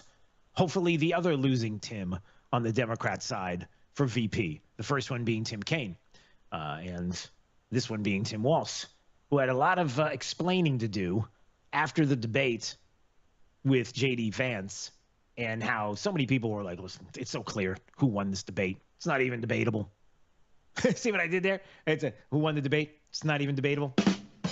And technically it is debatable because it's a debate. So that's what they were doing. But my statement, debatable. Anyway, so what we know is Tim Walz said some odd things during the debate. One of them is how he was befriending shooters. Do you remember that? He was talking about during the debate about how he was someone who was befriending school shooters. You got to clarify. Can you help us a little bit with that explanation? Like, what does that even mean? How do we wrap our head around that? Well, let's try to do that with the help of Tim Walz when he was being asked by a reporter. Do you want to clarify the comments that you made about school shooters? Yeah, can you clarify the whole thing about befriending school shooters? Yeah, and look, you got to see me. These folks know me. I'm super passionate about this. The question come up about school shooting, we're talking about everything except school shootings. And I sat as a member of Congress with the Sandy Hook parents, and it was a profound movement. David Hogg is a good friend of mine. You have seen me do this. I was talking about being people where there are school shooters, and I need to be more specific on that, but I am passionate about this. This one, for my wife and I, is just, as teachers, as parents, is so personal. Okay, so the clarifying of the clarification of the befriending school shooters really didn't seem to be clarified there. Although if you want to try to read something into it, I guess what he was trying to say is, I wasn't talking about the shooters himself. I'm talking about befriending the people who were affected by the school shooters. And I'm just trying to help him out. So I'm sure that's what he meant. Now, this coming from the person who was talking about how as a kid he was riding bikes in his neighborhood and the street lights and the whole thing, and that being a service to the nation. Yeah, well, and to the folks out there who didn't get at the top of this, look, I grew up in small rural Nebraska, town of 400, town that you rode your bike with your buddies till the street lights come on, and I'm proud of that service. Proud of that service. I didn't know there was a service like that. He was rode your bike with your buddies till the street lights come on, and I'm proud of that service. Yeah. I don't know, Big D on the other side of the glass, Derek, the producer on the other side of the glass. Do you remember the national service that people were doing, riding bikes? And the street lights and making that a service to the United States of America. That service, what was that service? I don't even remember. We were protecting the streets with the kids who were riding bikes. Do you remember that when the kids were riding bikes? If I knew that counted as service, I would have had a more interesting childhood riding bikes. Maybe you already did. Maybe you just didn't talk to the right people and explain to them that you were riding bikes in the dead of night, in the street lights and everything. And maybe you didn't get the patch for that. I don't know. They have a patch. They probably have a patch for that, right? Some kind of. If there is, I'll look out for it. But we got to give him a break. So he's a knucklehead sometimes. Yeah, that's not really nice. It's not like something he would say. You're so rude. And I'm a knucklehead at times. Yeah, that's true. I guess he said it. So yeah, that's the same person that we're supposed to believe we can get clarification out when it comes to befriending school shooters. We didn't get that. What else didn't we get? Do we have enough time? Sure we do. Remember, it was clarifying his comments on being at Tiananmen Square during the horrific shooting in the tanks and what they did in Tiananmen, a historic moment there in world history. How do you not know when you're someplace that is so iconic and such a moment in history? Well, I guess if you're Tim Walsh, you forget, or you just get the dates wrong. And remember the explanation about the riding of the bikes and the patch and the service of riding bikes was an explanation of lying about that. So a reporter's like, hey, we'll give you a chance to clarify the clarification that you didn't clarify the last time you were supposed to clarify this, so clarify it for us. Yeah, look, I have my dates wrong. I was in Hong Kong in China in 1989. That move from Hong Kong into China, it was profound for me. That was the summer of democracy. Yeah, can I just stop for a second? Before we move on, I just want to let the kids know. Kids, listen to this carefully. So when he's being asked about this, listen. In China in 1989. Do you hear that pause? Do you hear this? See, that's about a 2.5 second pause. That is called the liar's pause. See, and for those that don't know, the liar's pause is not a pause like, your cute little furry dog at the house that's got the paws that sometimes walks in the yard and gets the mud on the paws and then walks in the house and you're like, please don't walk through the house. And, of course, you can't tell the dog to do that because it's going to walk through and next thing you know it, you got a big cleanup to do and your wife is like, you clean it up. And I'm not cleaning it up. You clean it up. I'm not saying that happened in my house. But anyway, I digress. The liar's pause, kids. That is the moment when you are trying to figure out what to say when you lie. And that's the liar's pause. There it is. Don't be like Tim Walsh. Don't lie. Just don't do it. It's very simple, okay?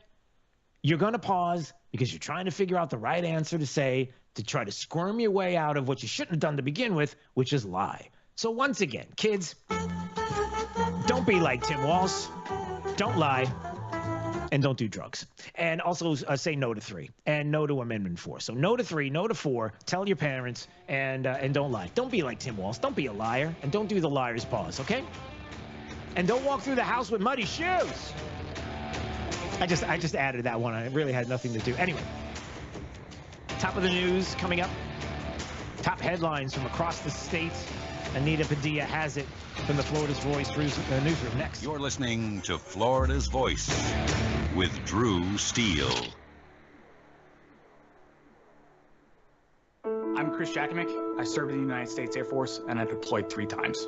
Being a veteran, it's interwoven into your DNA. It is really the absence of the connection and the purpose that can really drive a lot of veterans to some negative thoughts. For those who are in a suicidal crisis, the window of time to save somebody's life is very short. Our duty is to protect ourselves and protect our families. And one way you can do that is store your weapons safely. Store all your guns securely. Help stop suicide. Brought to you by End Family Fire and the Ad Council. Hello, this is Earl Nightingale for Soundcheck Studios. Have you ever wondered how jingles are made? Together we'll make America great again. We'll make it great. Together we'll make America great again. We'll make America great. Together we'll make America great again. We'll make it great. How would you like to have a custom jingle made for your political campaign? Soundcheck Studios can make the perfect jingle for you right now. For information on campaign music, call Soundcheck Studios at 239-340-0515. That's 239-340-0515. Soundcheck Studios can make the perfect jingle for you right now. Call Soundcheck Studios at 239-340-0515. America great again. We'll make it great. What I know about courage, I learned from my adoptive mom. She said sometimes you just gotta hold on and know we'll get through this. Mom, we are so high up. Hold my hand. No, you hold my hand. Here we go. Learn about adopting a teen from foster care. You can't imagine the reward. Visit adoptuskids.org to find out more.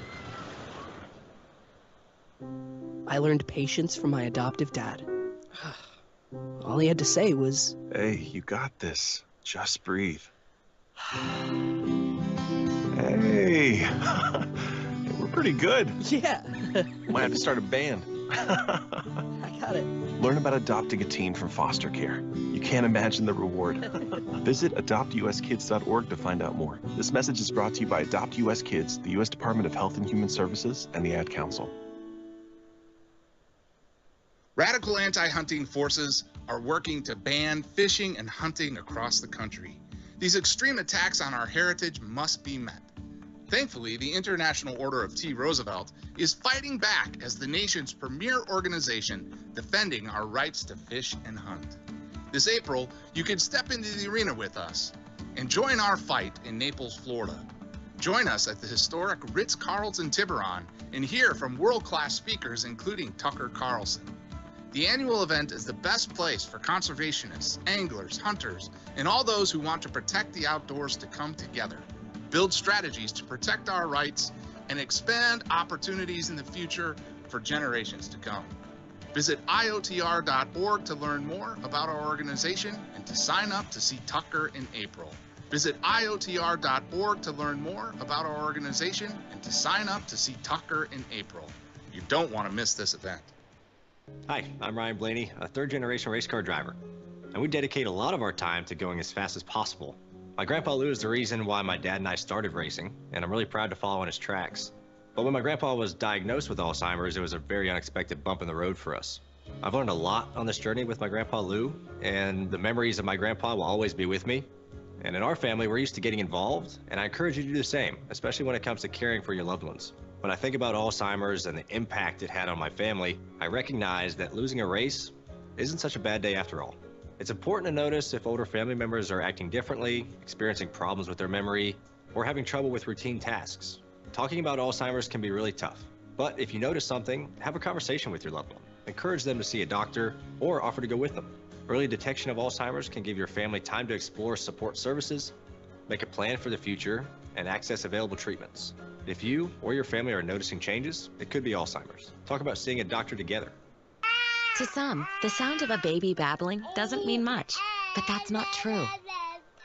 They're testing out vowels and consonants and trying different sounds. And by 12 months, their babbling is beginning to take on meaning, especially if there's no babbling at all. Little to no babbling by 12 months or later is just one of the possible signs of autism in children. Learn more at autismspeaks.org. Hey, it's Drew Steele with a game-changing offer for those ready to master their retirement journey. Look, we're going to navigate unpredictable waters in 24, an election year marked by financial uncertainty. It's crucial. You've got to have expert guidance. That's where my good friend Alfie Townsend comes in.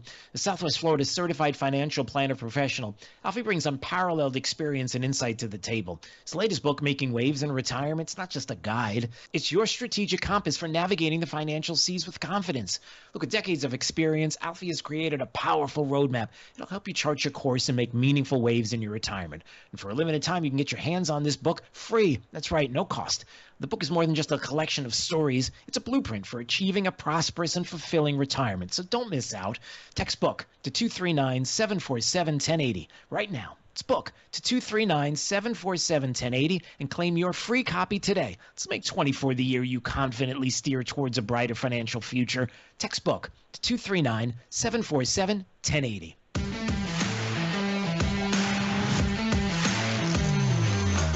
Now, back to Florida's Voice with Drew Steele. All right, 866-588-8303 is the phone number. Coming up 8:15, we will have Senator Rick Scott.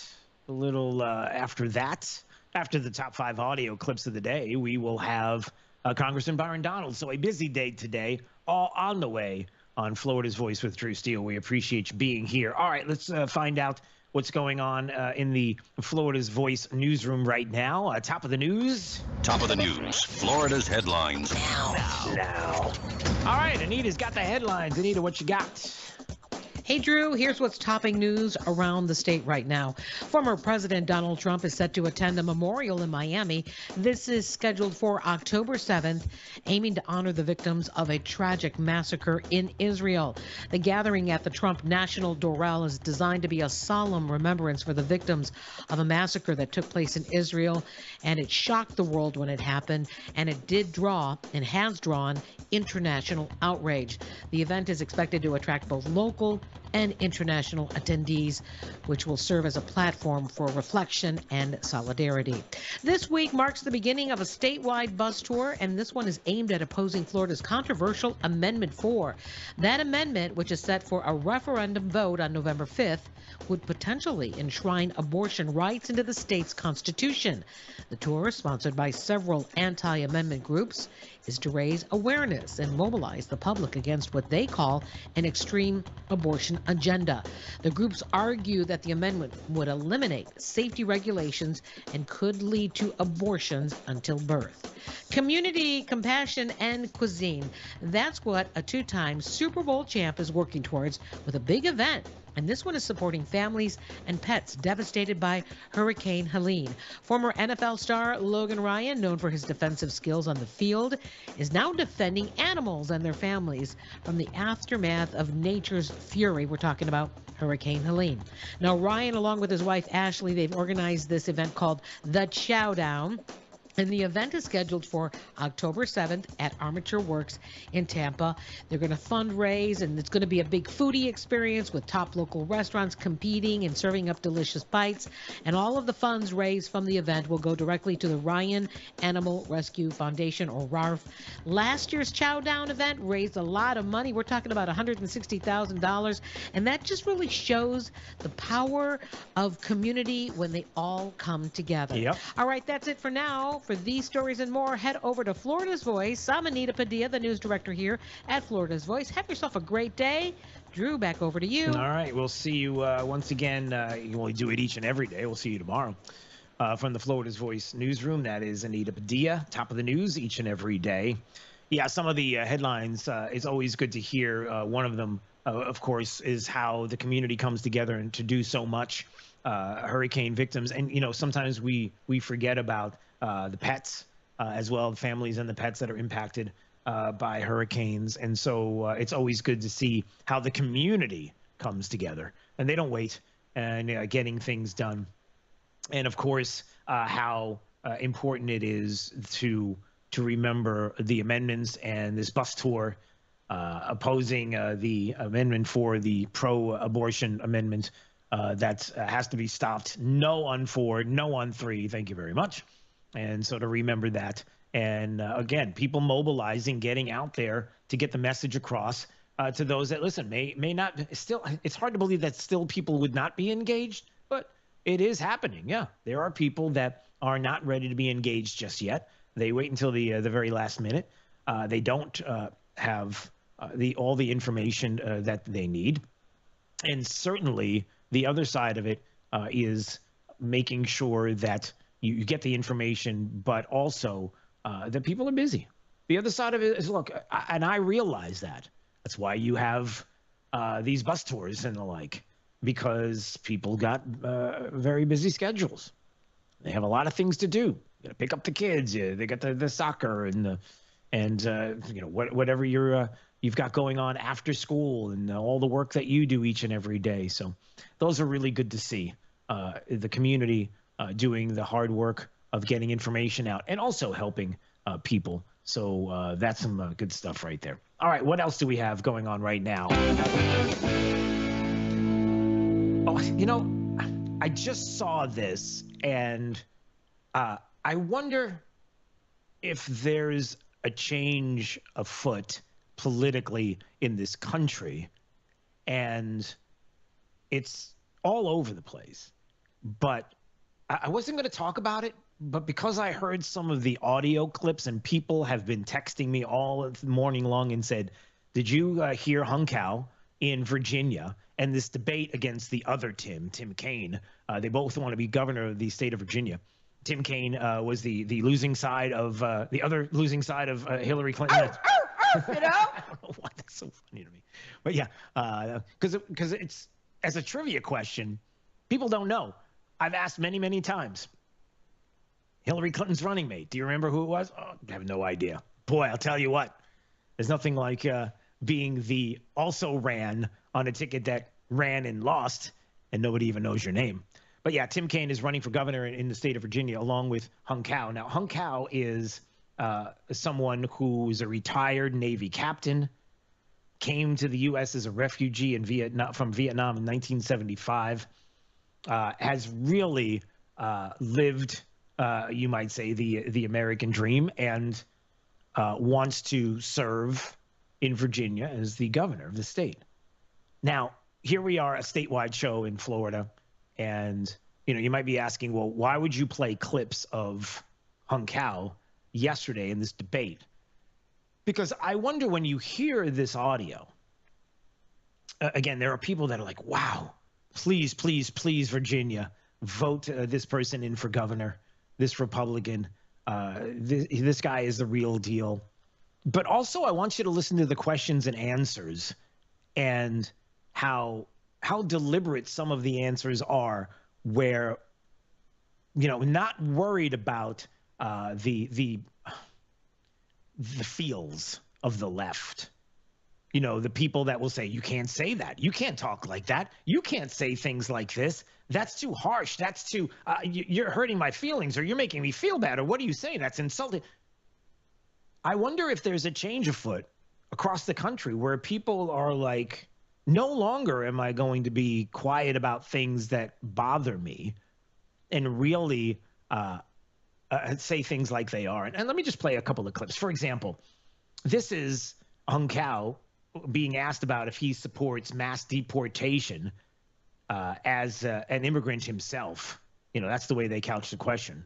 So what do you think about that? And here's his answer. Immigration is very near and dear to my heart. When Vietnam fell, we had nowhere to go, and America had brought us in. And my parents waited in line for 7 years. We all did, for 7 years, to get our citizenship. The last thing that my dad had hang over his bed when he passed away 2 years ago was his naturalization certificate. I love this country so much that I wrote a blank check up to and including my life to defend it for 25 years in Iraq, Afghanistan, Somalia, and other parts of the world. So here's my thing to anybody who wants to come here. Don't ask for the American dream if you're not willing to debate American laws and embrace the American culture, because I did. And so that's the #1 criteria coming in this country. Let me just stop right there. Let me see if I put this the right way. 4 years ago, could you have said that? Take a second, sit back for a second, and what is it? Hear what I'm cooking, or hear what I'm saying. I don't know, Big D. You're a wrestling fan. What is it?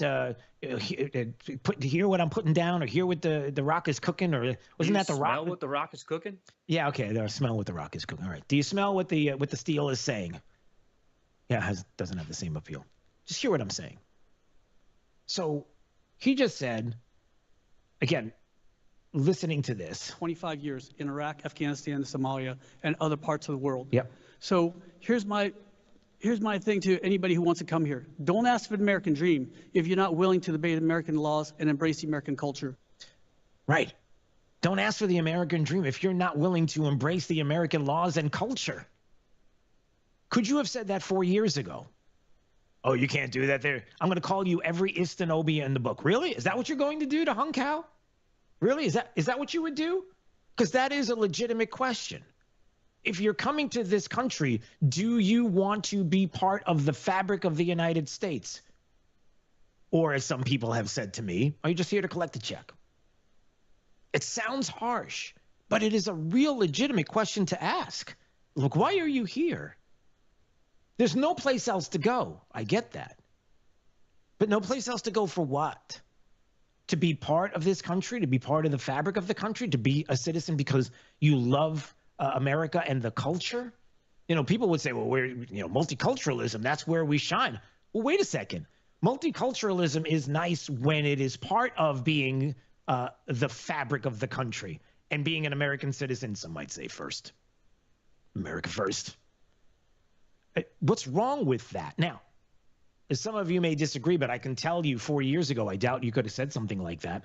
I think people hear that and it resonates because that's something you want to do, right? If you're here. And then here's something else that he said. Wow.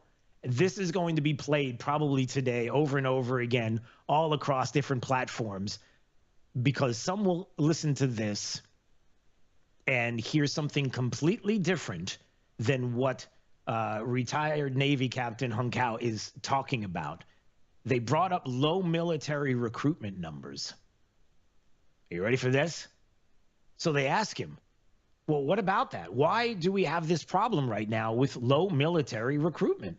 I mean, you're a retired Navy captain. What do you think? When you're using a drag queen to recruit for the Navy, that's not the people we want. What we need is alpha males and alpha females who are going to rip out their own guts, eat them, and ask for seconds. Those are young men and women that are going to win wars. Now, hold on. Yeah, go ahead. Yeah. I'm just asking. 4 years ago, could somebody have said that?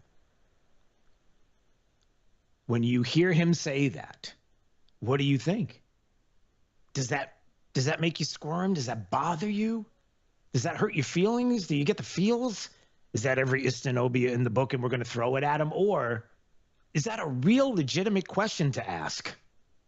We need alpha males and alpha females who are going to rip out their guts, eat them, and ask for seconds. That's how you win wars. Is he wrong? I mean, again, is he wrong? Well, he could have put it a different way. Really? How else could he have put it? Because if what he's describing is happening and recruitment is down because we don't have alpha males and females, then what else would you say about it? How else would you put it? What else would you do that would make you feel better about your feels?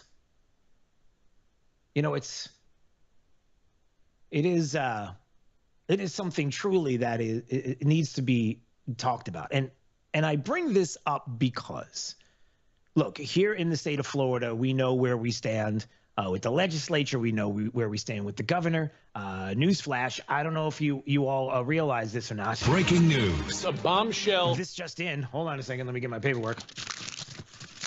This just in. Ron DeSantis isn't going to be the governor forever. Somebody else has to pick up the mantle, if you will. Now, there are fantastic people here in the state that can do it, can get it done, no doubt. Talk about a bench. You know, we talk about the federal side and what a great bench we have for people that could run for president.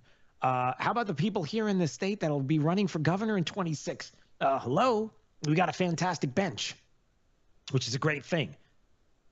Up and down the ballot across municipalities in the state, it's also going to be important to make sure that we realize that we've got to continue to carry the mantle, if you will, of what this state has been all about.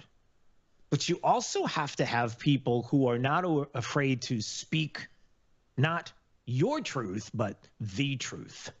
What are the problems with military recruitment? What is going on in our schools? What is the indoctrination that is happening? What is the transgender ideology, queer theory that is happening across the country and being pushed and forced onto people, on kids? Not talking about adults, we're talking about kids. Can we have that conversation? And more we are having the conversation, and I don't know if the left can handle it or stop it. And 24 may be that flip. You're listening to Florida's Voice with Drew Steele. Babes, what are you doing? What? I'm just mowing the lawn. No, it's blazing hot and dry out here. Don't you remember? Smokey Bear says. Avoid using power equipment when it's windy or dry. Where'd you learn this? Oh, it's on SmokeyBear.com with many other wildfire prevention tips. Right. Thanks, honey bear. Because remember, only you can prevent wildfires. Brought to you by the USDA Forest Service, your state forester, and the Ad Council. All right, son. Time to put out this campfire. Dad, we learned about this in school. Oh, did you now? Okay. What's first? Smokey Bear said to. First drown it with a bucket of water, then stir it with a shovel. Wow. You sound just like him. Then he said. If it's still warm, then do it again. Where can I learn all this? It's all on SmokeyBear.com with other wildfire prevention tips, because only you can prevent wildfires. Brought to you by the USDA Forest Service, your state forester, and the Ad Council. Are you prepared for an emergency or disaster? Because it's not a matter of if, but when. Don't find yourself saying, I'll trust water bottles and a flashlight to save the day, but I'll be proved wrong. With a tornado approaching, I'll realize that I lack a wheelchair-accessible shelter. When the floodwaters rise, I'll be up in the attic with 20 cans of beans. It's a recipe for disaster. let's prepare so we all have a better story to tell. Get started at ready.gov/older adults. Brought to you by FEMA and the Ad Council. Are you prepared for an emergency or disaster? Because it's not a matter of if, but when. Don't find yourself saying, when the storm rolls in, my time to find a pet-friendly evacuation center will have run out. The scorching heat wave will leave me powerless to cool my insulin. I'll face a hurricane without meds. Now that's a tough pill to swallow. Let's prepare so we all have a better story to tell. Get started at ready.gov/older adults. Brought to you by FEMA and the Ad Council. Hi, I'm Ryan Blaney, a third-generation race car driver. And we dedicate a lot of our time to going as fast as possible. My grandpa Lou is the reason why my dad and I started racing, and I'm really proud to follow in his tracks. But when my grandpa was diagnosed with Alzheimer's, it was a very unexpected bump in the road for us. I've learned a lot on this journey with my grandpa Lou, and the memories of my grandpa will always be with me. And in our family, we're used to getting involved, and I encourage you to do the same, especially when it comes to caring for your loved ones. When I think about Alzheimer's and the impact it had on my family, I recognize that losing a race isn't such a bad day after all. It's important to notice if older family members are acting differently, experiencing problems with their memory, or having trouble with routine tasks. Talking about Alzheimer's can be really tough, but if you notice something, have a conversation with your loved one. Encourage them to see a doctor or offer to go with them. Early detection of Alzheimer's can give your family time to explore support services, make a plan for the future, and access available treatments. If you or your family are noticing changes, it could be Alzheimer's. Talk about seeing a doctor together. We're with Bridget, whose husband won't be home for months, and whose daughter is due any day. We're with Mike, who's leaving home to protect his family and yours. We're with all service members and their families who need community, connection, and maybe a bit of magic. Are you with them? Learn more at uso.org today. We're with Liam after his 4th military move, when being new is starting to get old. We're with Tara during the holidays, when she misses home the most. We're with all service members and their families who need connection, comfort, and a home away from home. Are you with them? Learn more at uso.org today. Now, back to Florida's Voice with Drew Steele. CVS just announced that they are laying off nearly 3,000 workers in an effort to cut costs. Yep, now every CVS pharmacy will just have a pumpkin bucket filled with pills and a sign that says, "Please take one." I have no idea why. I have no idea why that made me laugh out loud. I like that. Oh, I guffawed when I first heard that. That's pretty fun. I mean, listen, I'm sorry. If you can't laugh, you got to cry. 3,000 CVS employees being laid off. That is not good. That is a bad thing. So forgive me. I am not laughing about the fact that 3,000 workers are being laid off. I just picture the pumpkin, the bucket and the pills and the bucket, and I'm thinking about Halloween coming up soon and having to do that. And I wonder how many do that. I guess I could ask Big D on the other side of the glass. Derek, Big D, are you a, hey, listen, don't ring the doorbell. I'm not answering it. Here's a bucket in front of the house. Take what you want. Is that you, Halloween? No, I won't do that. I'll answer the door as much as I can. It depends what time of the day they start coming. So I guess if I'm available, I'll open it. And if not, you'll be waiting there. All right. Do you dress up in your Renaissance outfit? I do not.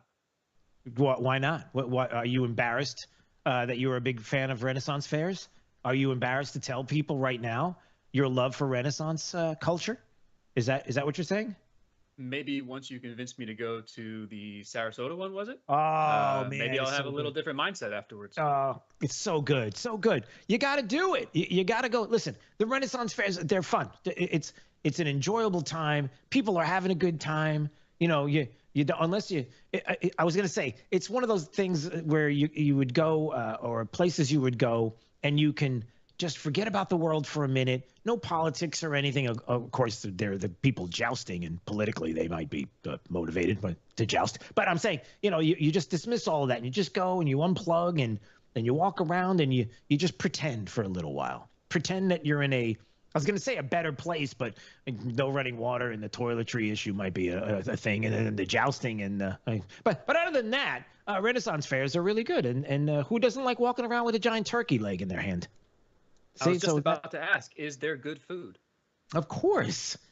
Everybody knows that the Renaissance fair food is probably the best fair food of all. I mean, there's nothing fried. You don't have deep fried Oreos at a Renaissance fair. I mean, you might, but it would be ye old deep fried Oreo place. You know, it would have a fancy name, but you know, you try to stay away from that. You just want the stuff that is like raw. Like I'm walking around with a turkey leg, and I got I don't know. I just took this cup and just leaned over and just grabbed the water right out of this puddle. And that, you know, you got to raw. Well, no, don't do the puddle thing. That was a joke. Kids, don't do that. Don't be drinking water out of a puddle. But yeah, just that's all you have to do. Just kind of take it down a notch for a day, and wear tights or not, either way. But when you're answering the door at Halloween, if you're going to do that, be fun, pleasant. And get into the moment, or do what I do and just leave a bucket out and say, take one, please. And let the kids. And sometimes it's fun because the Ring camera, you can watch the kids wrestling over the Slim Jims. By the way, do you put Slim Jims out? That's an interesting thing. Yes or no, D? Slim Jims as Halloween gifts, candy thing. If you put Slim Jims in your Halloween bucket this year, I would not expect to see anybody trick-or-treat at your home the next year. What are you talking about? I would be the trick-or-treat champion. Oh, look, what are you talking about? Everybody knows that you put Slim Jims in a kid's bag, a bucket. Woo! You are the champ. Maybe not. You're listening to Florida's Voice with Drew Steele. Some things on your ballot are complicated and some are simple, like Amendment 2, the right to fish and hunt. Amendment 2 is a bipartisan, common-sense measure supported by conservationists, environmentalists, and sportsmen as a humane way to manage Florida's wildlife, protect its natural resources, and promote environmental leadership. So whether you want to protect our environment or our traditions, Amendment 2 is for you. Remember, Amendment 2 is a bipartisan, common-sense measure supported by conservationists, environmentalists, and sportsmen as a humane way to manage Florida's wildlife, protect its natural resources, and promote environmental leadership. If you want to protect our environment or our traditions, Amendment 2 is for you. Paid political advertisement paid for by Vote Yes on Amendment 2, 2640A, Mitcham Drive, Tallahassee, Florida, 32308. All right, coming up, we've got Senator Rick Scott. We've got Congressman Byron Donalds. We got your comments and calls, 866-588-8303. And anytime you want to listen to the program, we stream live each and every day. DrewSteele.com, the website. You can go there now. Or watch at flvoicenews.com. That's Florida's Voice. You're listening to Florida's Voice with Drew Steele. Florida's Voice with Drew Steele. Congratulations on your show. Congratulations on your new show. Big deal, huh? That's why shows like yours are so important. We have an independent county elected sheriff that's the head of law enforcement in Jacksonville/Duval County. And I know how to work toward making this city safe. We can't be shy about speaking on things such as faith and politics. We have to remember, in a free society, the public square belongs to all of us. I'm not interested in North Florida looking like Orlando or Miami. I love where we live, but I think that good jobs means that people that live in this district can stay in this district. Fishing and hunting is funding a large part of your conservation projects in Florida, and we want to make sure that those are forever preserved. And the problem with this industry at this point is that they actually target our youth. You can see it in their marketing strategies, where it's bright colors, fun names. And that's going to be endlessly litigated. Florida's Voice with Drew Steele. Hey, it's Drew Steele with an offer that can help steer your retirement in the right direction. Look, we're going to navigate the turbulent waters of 24 with this financial uncertainties and shifting tides. Having expert guidance is more crucial than ever, and that's where my good friend Alfie Townsend comes in. As Southwest Florida's certified financial planner professional, Alfie brings expert knowledge and insight. His latest book, Making Waves in Retirement, isn't just a guide. It's your navigational compass for mastering the financial seas. With decades of experience, Alfie has crafted a powerful roadmap to help you chart your course and make impactful waves in your retirement. Look, for a limited time, you can claim your free copy of this valuable guide. That's right, no cost. This book is more than just pages. It's your blueprint for a prosperous and fulfilling retirement. Don't let this opportunity drift by. Text book to 239-747-1080. That's book to 239-747-1080. Look, secure your free copy today. Let's make 24 the year you confidently navigate towards a brighter financial future. Text book to 239-747-1080. I've been dipping snuff for well over 30 years. You know, I could wake up in the morning and have a weird lump in my gums. Guess it's like playing Russian roulette, really. I would love grandchildren. And if by quitting it extends my life some, I would gladly lay it down. Visit tobaccofreeflorida.com to find free resources to help you quit your way.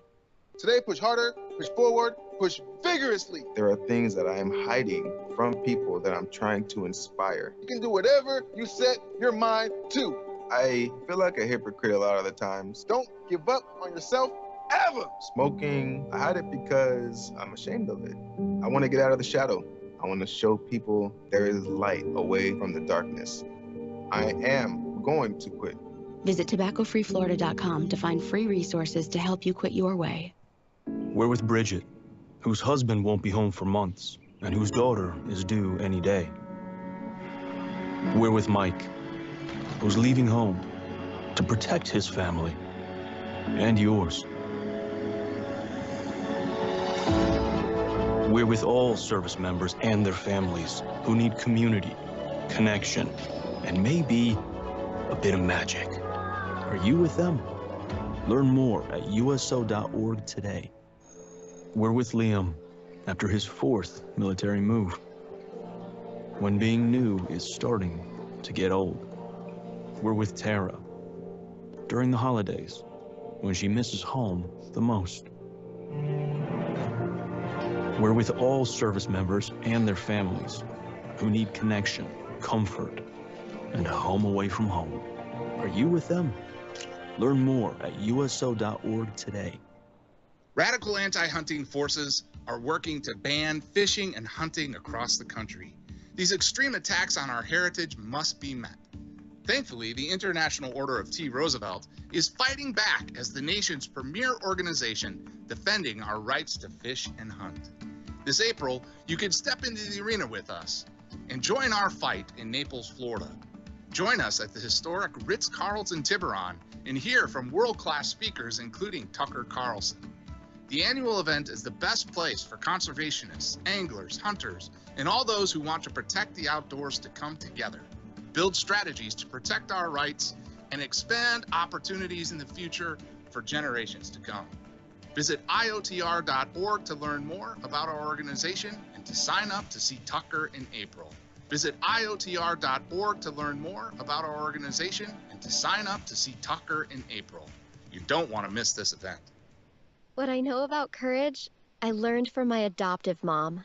She said sometimes you just gotta hold on and know we'll get through this. Mom, we are so high up. Hold my hand.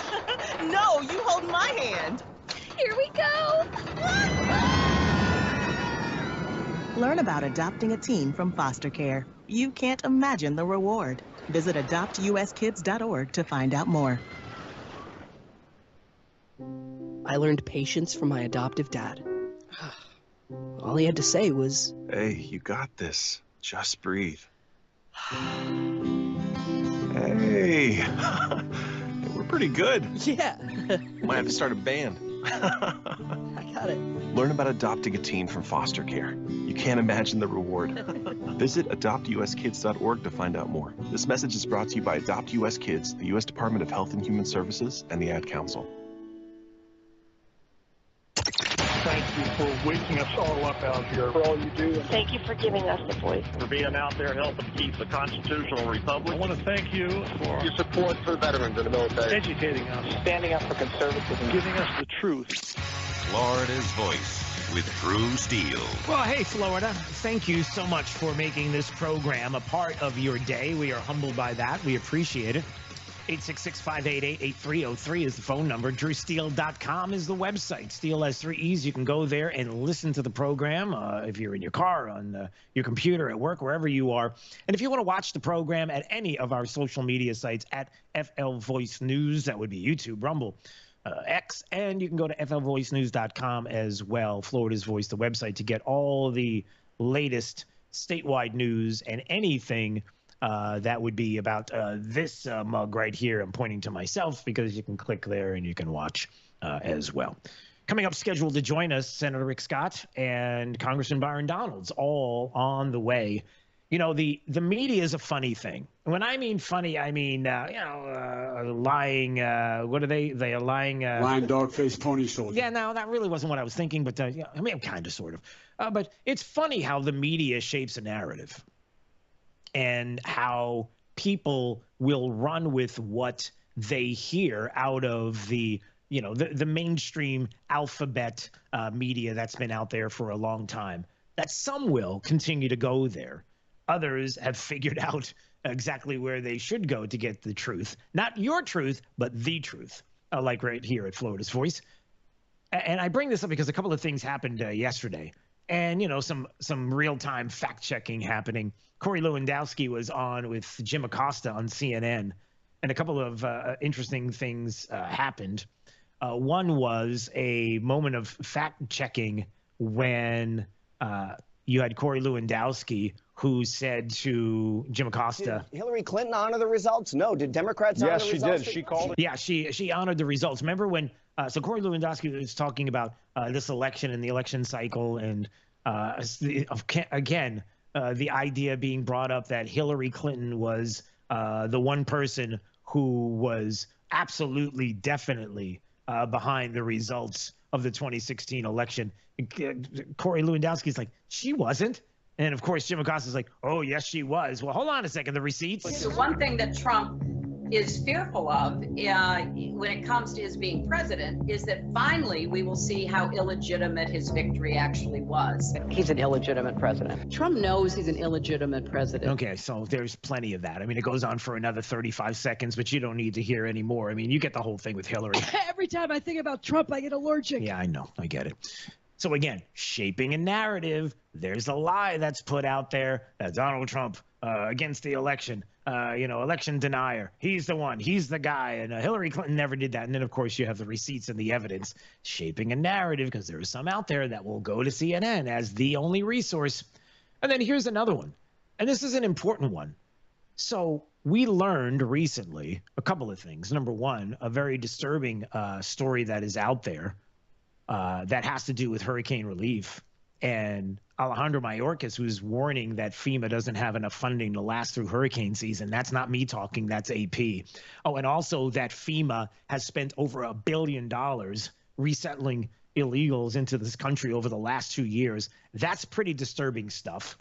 And then on top of that, the news from ICE that there were 13,099 illegals that were murderers led into this country, 16,000 sexual assaults, individuals that committed sexual assault led into the country.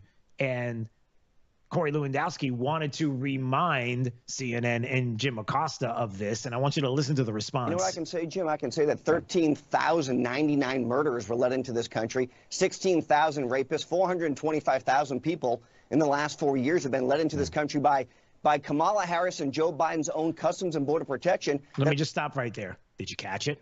Did you catch what the problem is? Did you catch the problem with what Corey Lewandowski was saying to the CNN and Jim Acosta? I know you did. I know you did, because you're a smart audience. You ready? Listen. They're running around this country, Jim. The other thing, too, it's Kamala Harris. Crimes. I don't know. Why do you guys say Kamala? That is, it's Kamala Harris. Jim. So, in response to the horrific notion that this country allowed 13,000 people convicted of murder, illegals, into this country, the answer is, come on, dude. Can't you pronounce Kamala Harris's name right? Kamala? Really? It's not Kamala. It's not Kamala. It's Kamala. Kamala Harris. Just combine comma with la, and you get Kamala. How many times do we have to do this? How many times do I have to tell you this? See, shaping the narrative. You see how that works? Shaping the narrative, because there are people that only watch CNN, and they're like, can't he get the name right? It's so and so. Did you not listen to what Corey Lewandowski was talking about? Did you miss that part? Oh, only Donald Trump would say that the election was rigged. And no. I got the audio evidence of Hillary Clinton doing that in 2016. How many times? 2016, 2017, 2018. I mean, I can go right through to 2024. She continues to do it today. She's probably doing it right now. If she was here, she would probably be doing it. It would be really weird if she was here. But anyway. So remember shaping the narrative. And now you're trying to get through the left's head all of these things that are lies, all the things that are being avoided, all the issues that are out there that they don't want to talk about. And again, this is for you too, Florida Democrats. Listen carefully. When you have an election, a very important election that's going on, and you have outlets like CNN, MSNBC, you've got even some political websites in the state and other places that are giving you distorted news. You might say left-leaning news. Sometimes you might even say lies or distortions. Okay. It ends up affecting the leftists, and they believe it. And then sometimes they even say things that are really wacky, and then they're going to spread it to their friends. Like this voter outside of Tim Walz's event yesterday in Pennsylvania, who claims that the Biden and Harris administration added how many jobs in Pennsylvania? Well, I want you to listen to this. It's only 30 seconds long, but check this out. The economy, we know, has overwhelmingly been polled as the biggest concern. Right. The reporter is saying, listen, the economy, biggest concern, right? Among voters in Pennsylvania. Yep. That is something that the former president tends to lead Harris as well as Walz on. What's your take on that, and what's most important to you as a voter? Yeah, so what's important to you as a voter right here in the state of Pennsylvania when you think about jobs and the economy? And listen, Trump's leading on that because we have a history with Trump. We know how it works. So check this part out. So in Pennsylvania, under Trump's presidency, I forget the specific number, but he had added maybe 60 million jobs to Pennsylvania. And if we remove COVID from that as the baseline and we use that 60 million, Biden's administration added like 196. It was more than double what he added. So to me, that's a very stark difference. Wait. Added Added how many? Maybe 60 million jobs to Pennsylvania. Yeah. And if we remove COVID from that as the baseline and we use that 60 million, Biden's administration added like 196. It was more than double. Wow. So the Biden-Harris administration added 196 million jobs to Pennsylvania. 196 million jobs.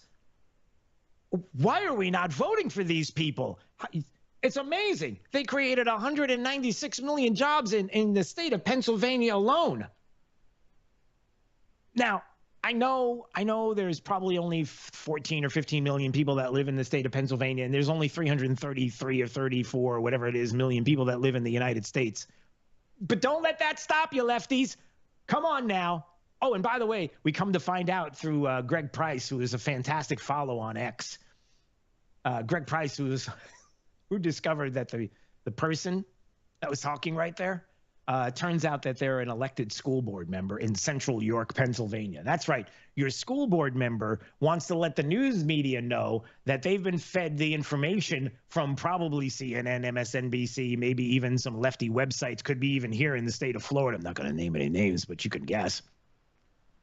That 196 million jobs were created in Pennsylvania. You run with that one. Okay, do you see how the media crafts the narrative? And then how, because if you're wondering, you play these clips like, what's the big deal? All right. The big deal is that when these legacy fake news media outlets that are out there, that have been out there for a very, very long time, when they start putting out information like this and saying things like this, when they start talking about 196 million jobs in Pennsylvania being created, or this person saying it, when there's only 333 million people in the country, when they start saying things about elections, when they start saying things about election integrity, or they start saying things about fill in the blank, the things that are happening along our southern border, the problems that we have right now, and the hurricane relief that is happening, and the federal government's response, and how amazing it is, they go out and they parrot this to other people. And it hasn't been amazing. It's been rough. It's been rough for us here in the state of Florida and across the Southeast. And Senator Rick Scott knows full well what has been happening and what has been going on, and the concerns that we have. And he's joining us right now on Florida's Voice. Good morning, sir. How are you today? I am great. How are you doing? I'm all right. Certainly, I'm concerned about our state and some of maybe the damage that you witnessed, and certainly I'm a little concerned about FEMA, the federal response. But I am encouraged, obviously, by the people in communities across the state and what we have done. Maybe give me an idea, an overview of some of the things that you've seen throughout the past few days, and some of what's going on. Well, I've been traveling every day to the affected communities, and everything from Punta Gorda, which got flooded downtown, to the Bear Islands like Anna Maria, and then the St. Pete Beach, and then up to Pasco gets flooded a lot, and going up to Cedar Key and seeing the devastation there. And then Steinhatchee, and so it's bad. I'm going to be up in Steinhatchee today, and there's a restaurant right there on the river. It's been there for forever, Roy's, and my understanding the whole building's gone. Oh. So it's just tough. And here's what it takes. One, we as individuals have to do everything we can to protect our lives and our property. Number two is local government, state government, federal government, they all have to be a partner. So I've been talking to FEMA constantly and the SBA, talked to Secretary Mayorkas. I've written to the U.S. Department of Agriculture Secretary. He's not the most friendly guy in the world. And just trying to make sure everybody does their job. My role as a U.S. Senator is to fight to make sure that the federal agencies do their job. Now, if you take FEMA as an example, FEMA is a response organization to the governor. So the FEMA responds to requests from the governor. The SBA has loan programs, and so we got to also make sure they get funded. So I've been very vocal that we need to find out exactly what the damage is, not just for Florida, but for Georgia and Tennessee, North Carolina, and find out, does FEMA have the resources? I know SBA doesn't. They told me that. And we need to go back up now into DC and get that passed to make sure that our federal agencies can do their job. But it's going to take everybody doing their part. Yeah.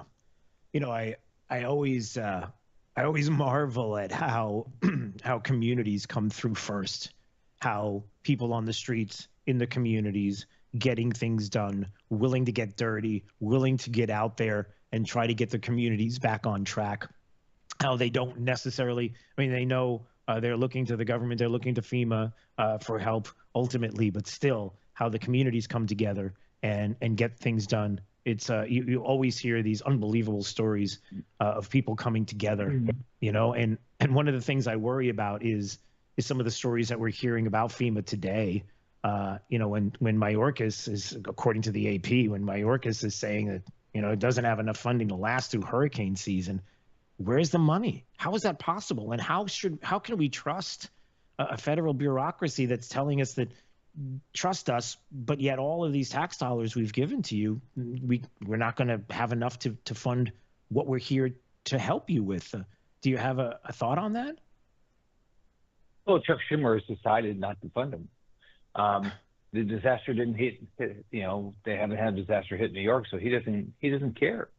I've been clear. We got to make sure that FEMA is fully funded, the SBA is fully funded. In this continuing resolution, not a budget, of course, because in a budget, if we passed a budget, FEMA would be fully funded. The SBA would be fully funded, but we didn't do that, so we did a continuing resolution. And so, so Chuck Schumer it doesn't impact New York, so he doesn't care. I'm talking to FEMA constantly. I'm going to do everything I can to make sure they do their job. But if they don't have the resources, because Chuck Schumer is going to hold it hostage for he'll probably hold it hostage for more Ukraine aid, because he and McConnell is all on board for more money for Ukraine. I'm for, let's take care of American citizens first. Yeah. But if this lays, you know, at Chuck Schumer's feet, this is where he's decided not to fund it. You know, it's frustrating. Yeah. No, I know, and I hear it in your voice, and I can tell you how many people have reached out to me and are frustrated as well, and why, you know, elections do have consequences, and why this one is so important. Yeah. And you know, as we've talked about, you know, personally, you and I, the two of us together, have talked about the frustration about of some of the things going on in DC. I got to tell you, you know, this is like quintessential of what has been the frustration of how things move there, what goes on, how the left sometimes treats the American citizen, and what they are willing to do politically is frightening, and it has to change. I mean, it's only going to change with our vote, certainly. But yeah, when we hear things like this, if you elect the same people, it's not going to change. You're right. I mean, that's why. Like, I mean, I'll give something that's so simple. Did you see the DOJ statistics they put out on crime last week? 1 out of every 44 Americans. Think about that. Think how many people you know. 1 out of every 44 Americans in 2023 was subject to a violent crime. Wait. Right. I mean, Drew, think about that. How many people do you know? I mean, so they murder, rape, okay, armed robbery, aggravated assault. I mean, these are things that these people has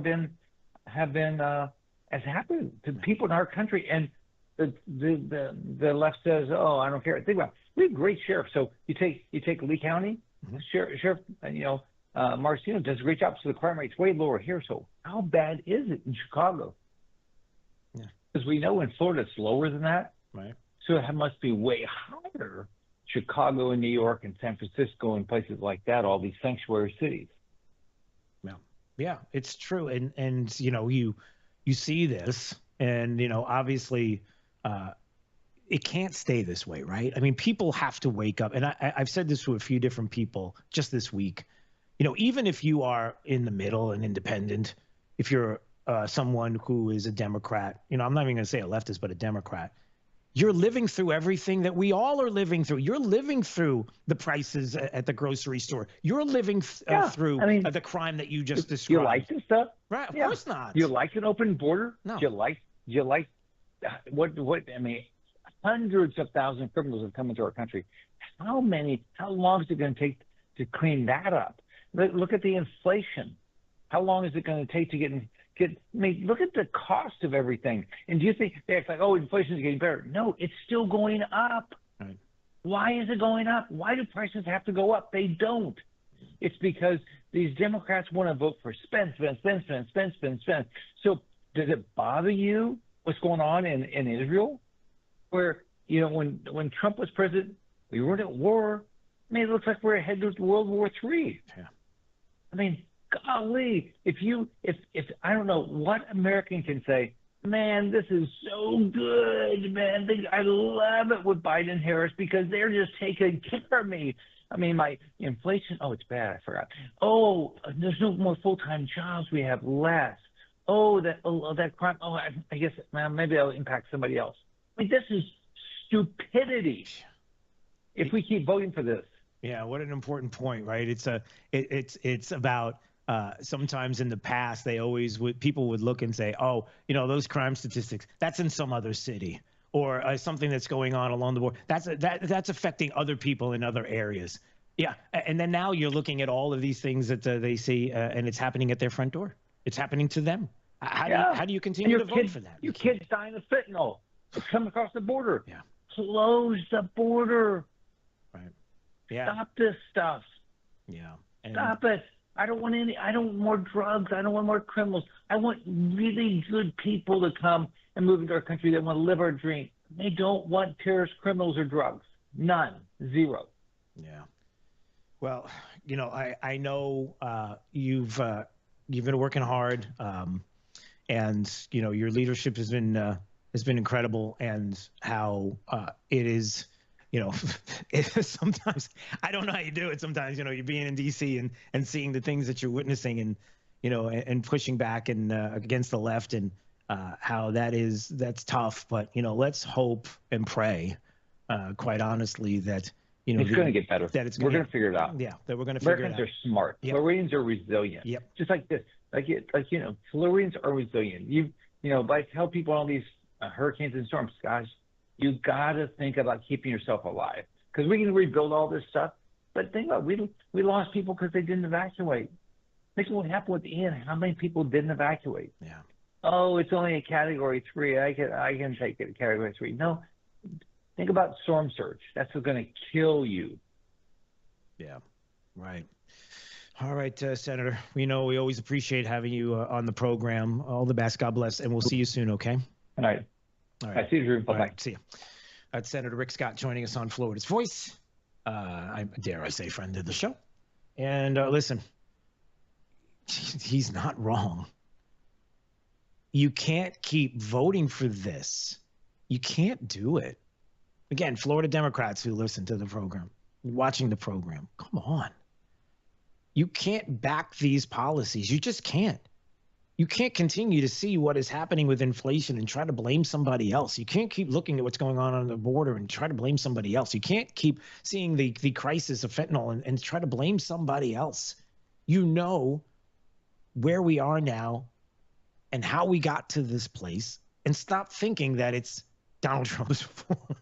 That's what you do. Your pivot is Trump. I get it. You don't like Trump.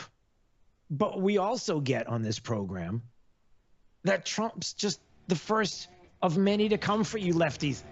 If Trump goes away, politically he's not going to run after this go-around. We all know that it's the next person up. The next Republican up is the next person that you will go after in some crazy way, shape, or form. We know it, so don't try to dupe us. You're listening to Florida's Voice with Drew Steele. I'm Chris Jakimick. I served in the United States Air Force, and I deployed 3 times. being a veteran, it's interwoven into your DNA, is really the absence of the connection and the purpose that can really drive a lot of veterans to some negative thoughts. For those who are in a suicidal crisis, the window of time to save somebody's life is very short. Our duty is to protect ourselves and protect our families. And one way you can do that is store your weapons safely. Store all your guns securely. Help stop suicide. Brought to you by End Family Fire and the Ad Council. Hello, this is Earl Nightingale for Soundcheck Studios. Have you ever wondered how jingles are made? Together we'll make America great again. We'll make it great. Together we'll make America great again. We'll make America great. Together we'll make America great again. We'll make it great. How would you like to have a custom jingle made for your political campaign? Soundcheck Studios can make the perfect jingle for you right now. For information on campaign music, call Soundcheck Studios at 239-340-0515. That's 239-340-0515. Soundcheck Studios can make the perfect jingle for you right now. Call Soundcheck Studios at 239-340-0515. America great again. We'll make it great. What I know about courage, I learned from my adoptive mom. She said sometimes you just gotta hold on and know we'll get through this. Mom, we are so high up. Hold my hand. No, you hold my hand. Here we go. Learn about adopting a teen from foster care. You can't imagine the reward. Visit adoptuskids.org to find out more. I learned patience from my adoptive dad. All he had to say was, "Hey, you got this. Just breathe." Hey, we're pretty good. Yeah. Might have to start a band. I got it. Learn about adopting a teen from foster care. You can't imagine the reward. Visit adoptuskids.org to find out more. This message is brought to you by Adopt US Kids, the U.S. Department of Health and Human Services, and the Ad Council. Radical anti-hunting forces are working to ban fishing and hunting across the country. These extreme attacks on our heritage must be met. Thankfully, the International Order of T. Roosevelt is fighting back as the nation's premier organization defending our rights to fish and hunt. This April, you can step into the arena with us and join our fight in Naples, Florida. Join us at the historic Ritz-Carlton Tiburon and hear from world-class speakers, including Tucker Carlson. The annual event is the best place for conservationists, anglers, hunters, and all those who want to protect the outdoors to come together, build strategies to protect our rights, and expand opportunities in the future for generations to come. Visit IOTR.org to learn more about our organization and to sign up to see Tucker in April. Visit IOTR.org to learn more about our organization and to sign up to see Tucker in April. You don't want to miss this event. Hi, I'm Ryan Blaney, a third-generation race car driver, and we dedicate a lot of our time to going as fast as possible. My grandpa Lou is the reason why my dad and I started racing, and I'm really proud to follow in his tracks. But when my grandpa was diagnosed with Alzheimer's, it was a very unexpected bump in the road for us. I've learned a lot on this journey with my grandpa Lou, and the memories of my grandpa will always be with me. And in our family, we're used to getting involved, and I encourage you to do the same, especially when it comes to caring for your loved ones. When I think about Alzheimer's and the impact it had on my family, I recognize that losing a race isn't such a bad day after all. It's important to notice if older family members are acting differently, experiencing problems with their memory, or having trouble with routine tasks. Talking about Alzheimer's can be really tough, but if you notice something, have a conversation with your loved one. Encourage them to see a doctor or offer to go with them. Early detection of Alzheimer's can give your family time to explore support services, make a plan for the future, and access available treatments. If you or your family are noticing changes, it could be Alzheimer's. Talk about seeing a doctor together. To some, the sound of a baby babbling doesn't mean much, but that's not true. They're testing out vowels and consonants and trying different sounds. And by 12 months, their babbling is beginning to take on meaning, especially if there's no babbling at all. Little to no babbling by 12 months or later is just one of the possible signs of autism in children. Learn more at autismspeaks.org. Hey, it's Drew Steele with a game-changing offer for those ready to master their retirement journey. Look, we're going to navigate unpredictable waters in 24, an election year marked by financial uncertainty. It's crucial. You've got to have expert guidance. That's where my good friend Alfie Townsend comes in. The Southwest Florida certified financial planner professional, Alfie brings unparalleled experience and insight to the table. His latest book, Making Waves in Retirement, it's not just a guide. It's your strategic compass for navigating the financial seas with confidence. Look, with decades of experience, Alfie has created a powerful roadmap. It'll help you chart your course and make meaningful waves in your retirement. And for a limited time, you can get your hands on this book free. That's right, no cost. The book is more than just a collection of stories. It's a blueprint for achieving a prosperous and fulfilling retirement. So don't miss out. Text book to 239-747-1080 right now. It's book to 239-747-1080 and claim your free copy today. Let's make 24 the year you confidently steer towards a brighter financial future. Text book to 239-747-1080.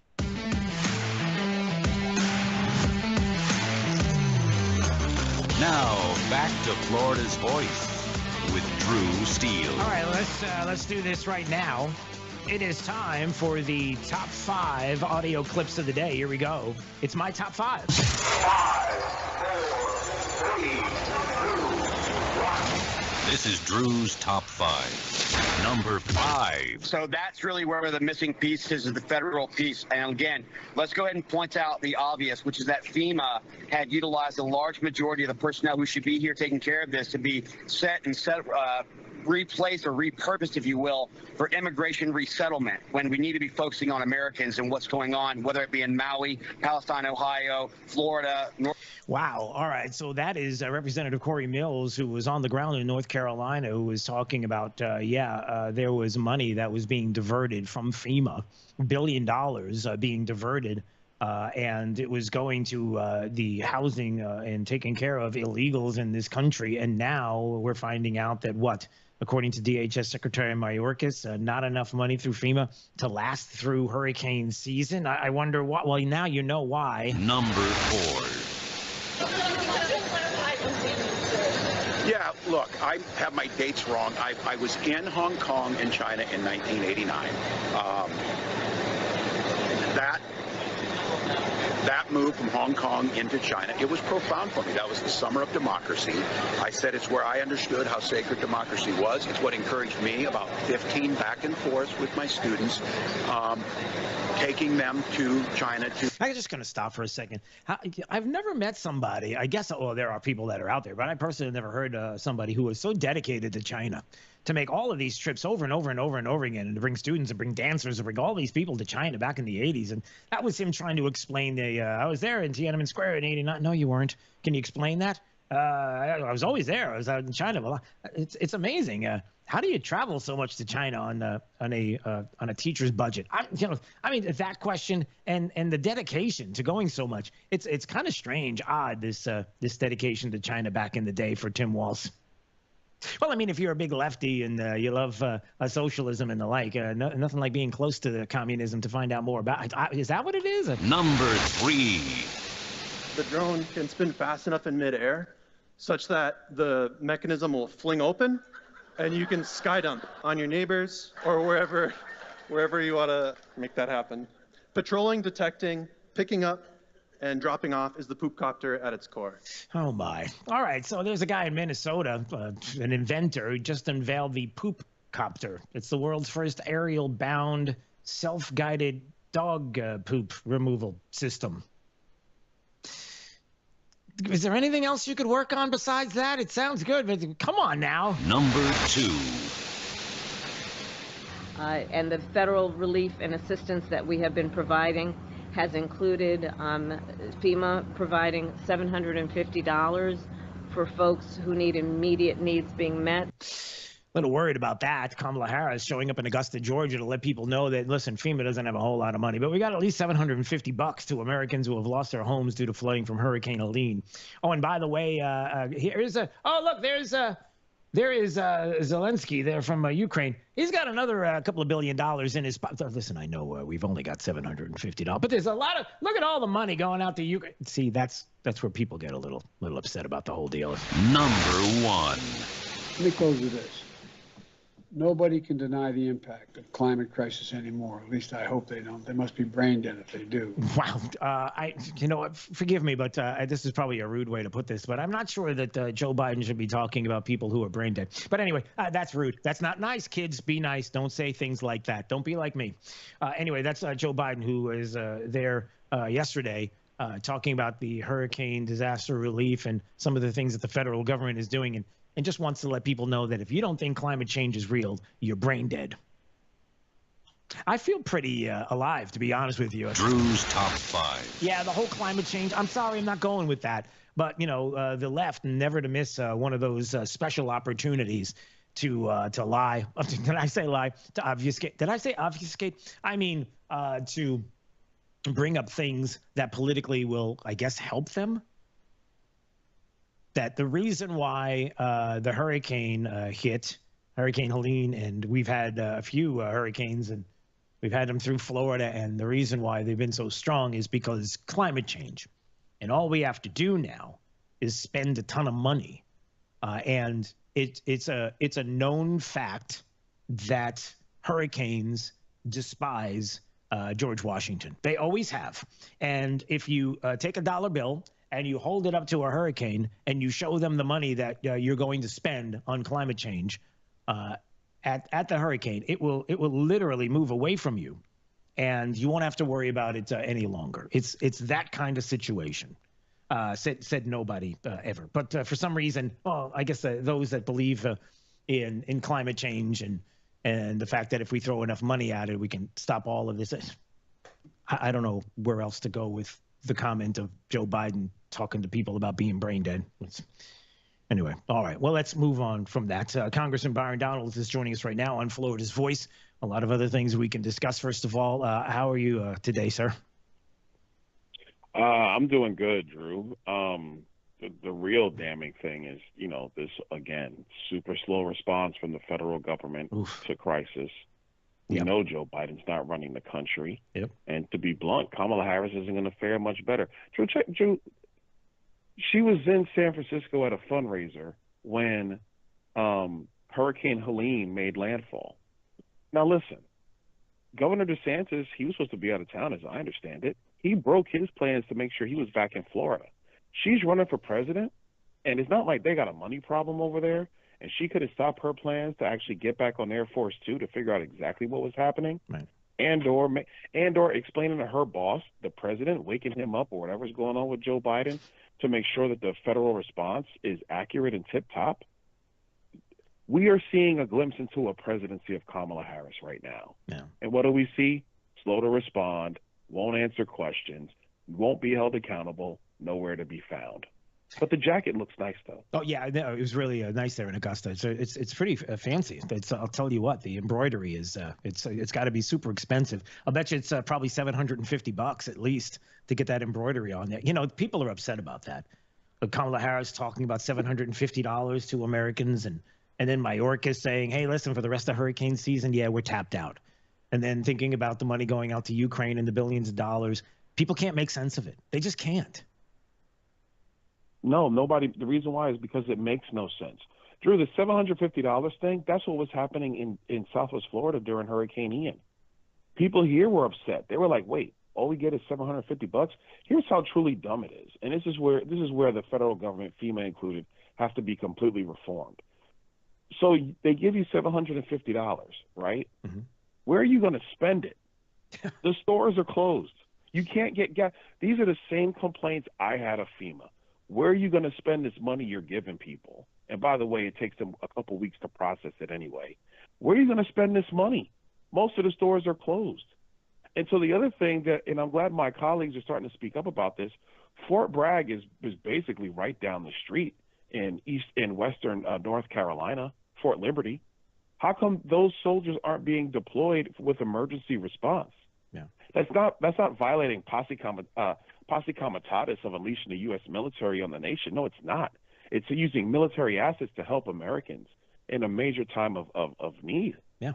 But we have no leadership. And that's the problem. I heard stories yesterday. There was a news story out of North Carolina where there was a guy and his son I don't know if you saw the story. They were using their helicopter to save people. They were going out into the remote mountain areas. They were finding people stranded. They were people that they could see from the air. They were rescuing the people. And at one time, they found some of the authorities to bring the rescued people to. And the authorities told them to stop.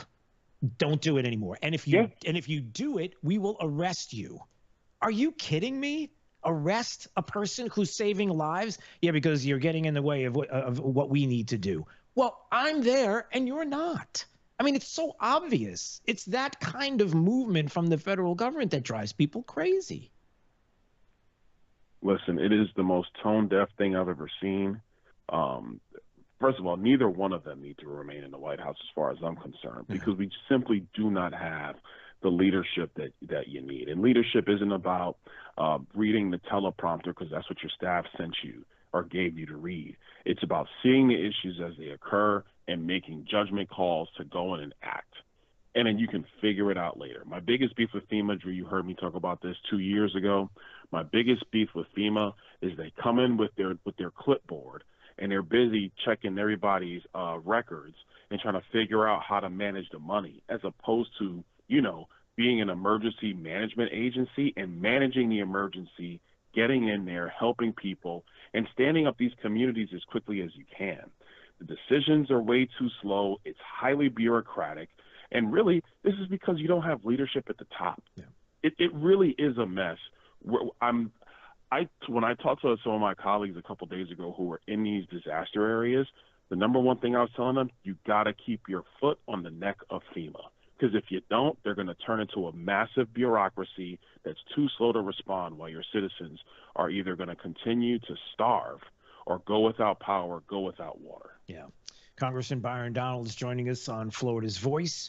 I maybe if you can give me just like a 30,000-foot overview of something that I saw yesterday with you on the Breakfast Club with Charlemagne and talking to them. It goes back to, people, again, you have no fear when it comes to going to places that, a Republican, a conservative is going to show up on this show. Yeah, I'm going to show up on the show. I'm going to go on CNN and other places. You do it all the time.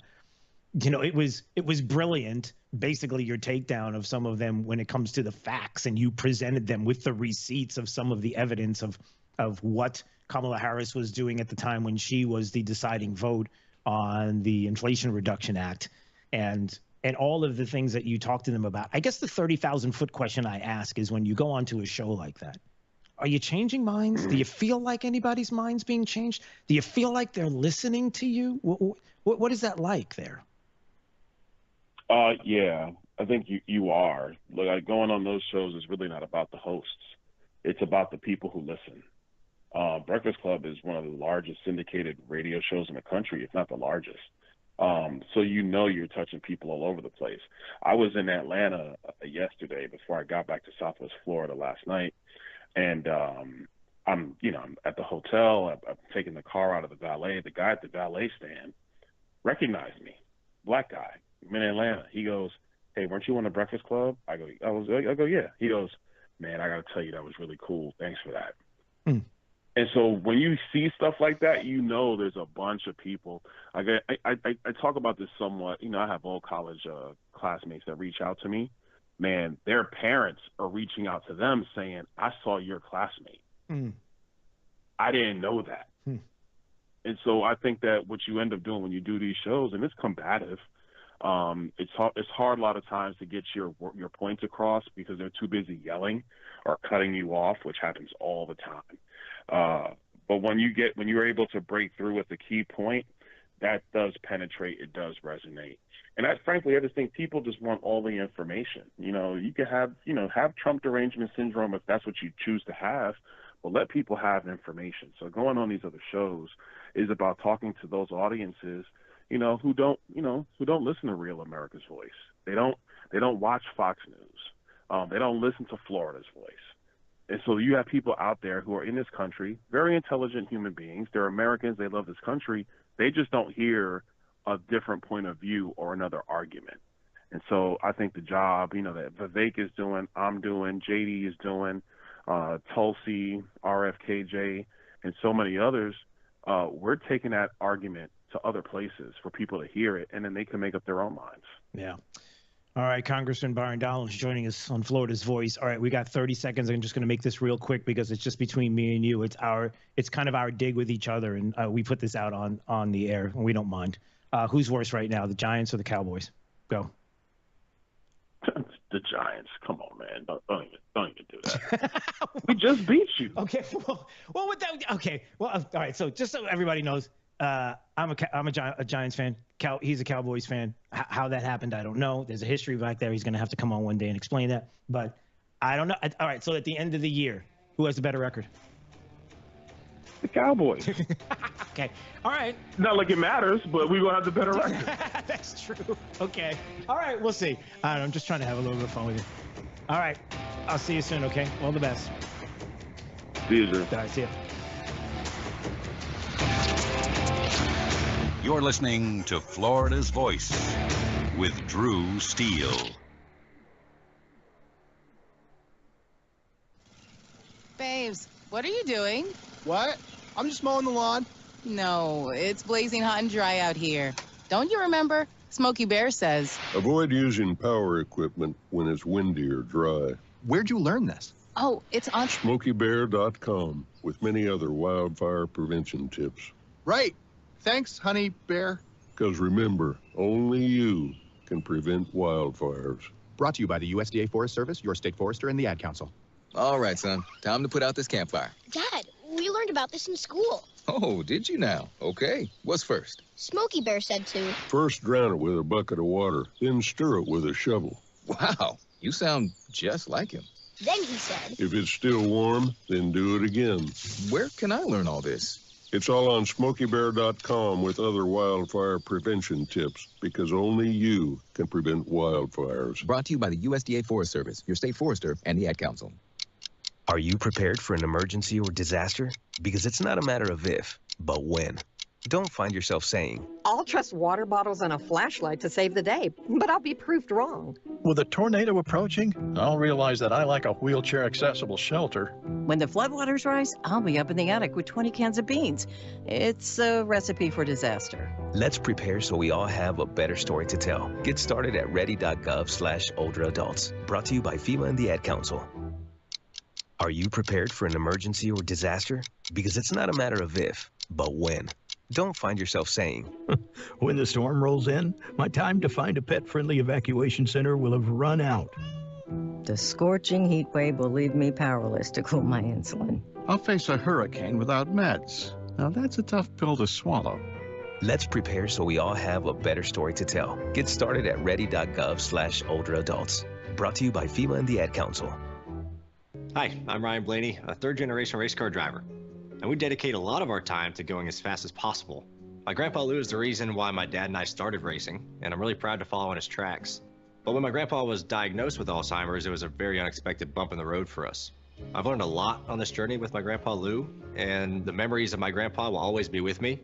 And in our family, we're used to getting involved, and I encourage you to do the same, especially when it comes to caring for your loved ones. When I think about Alzheimer's and the impact it had on my family, I recognize that losing a race isn't such a bad day after all. It's important to notice if older family members are acting differently, experiencing problems with their memory, or having trouble with routine tasks. Talking about Alzheimer's can be really tough, but if you notice something, have a conversation with your loved one. Encourage them to see a doctor or offer to go with them. Early detection of Alzheimer's can give your family time to explore support services, make a plan for the future, and access available treatments. If you or your family are noticing changes, it could be Alzheimer's. Talk about seeing a doctor together. We're with Bridget, whose husband won't be home for months, and whose daughter is due any day. We're with Mike, who's leaving home to protect his family and yours. We're with all service members and their families who need community, connection, and maybe a bit of magic. Are you with them? Learn more at USO.org today. We're with Liam after his 4th military move, when being new is starting to get old. We're with Tara during the holidays, when she misses home the most. We're with all service members and their families who need connection, comfort, and a home away from home. Are you with them? Learn more at USO.org today. Now, back to Florida's Voice with Drew Steele. All right, 866-588-8303. There is the phone number anytime you want to call.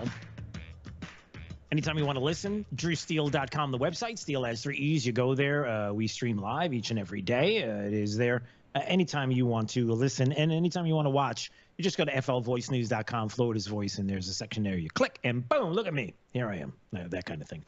Actually, we did get a call while Congressman Byron Donalds was on the phone.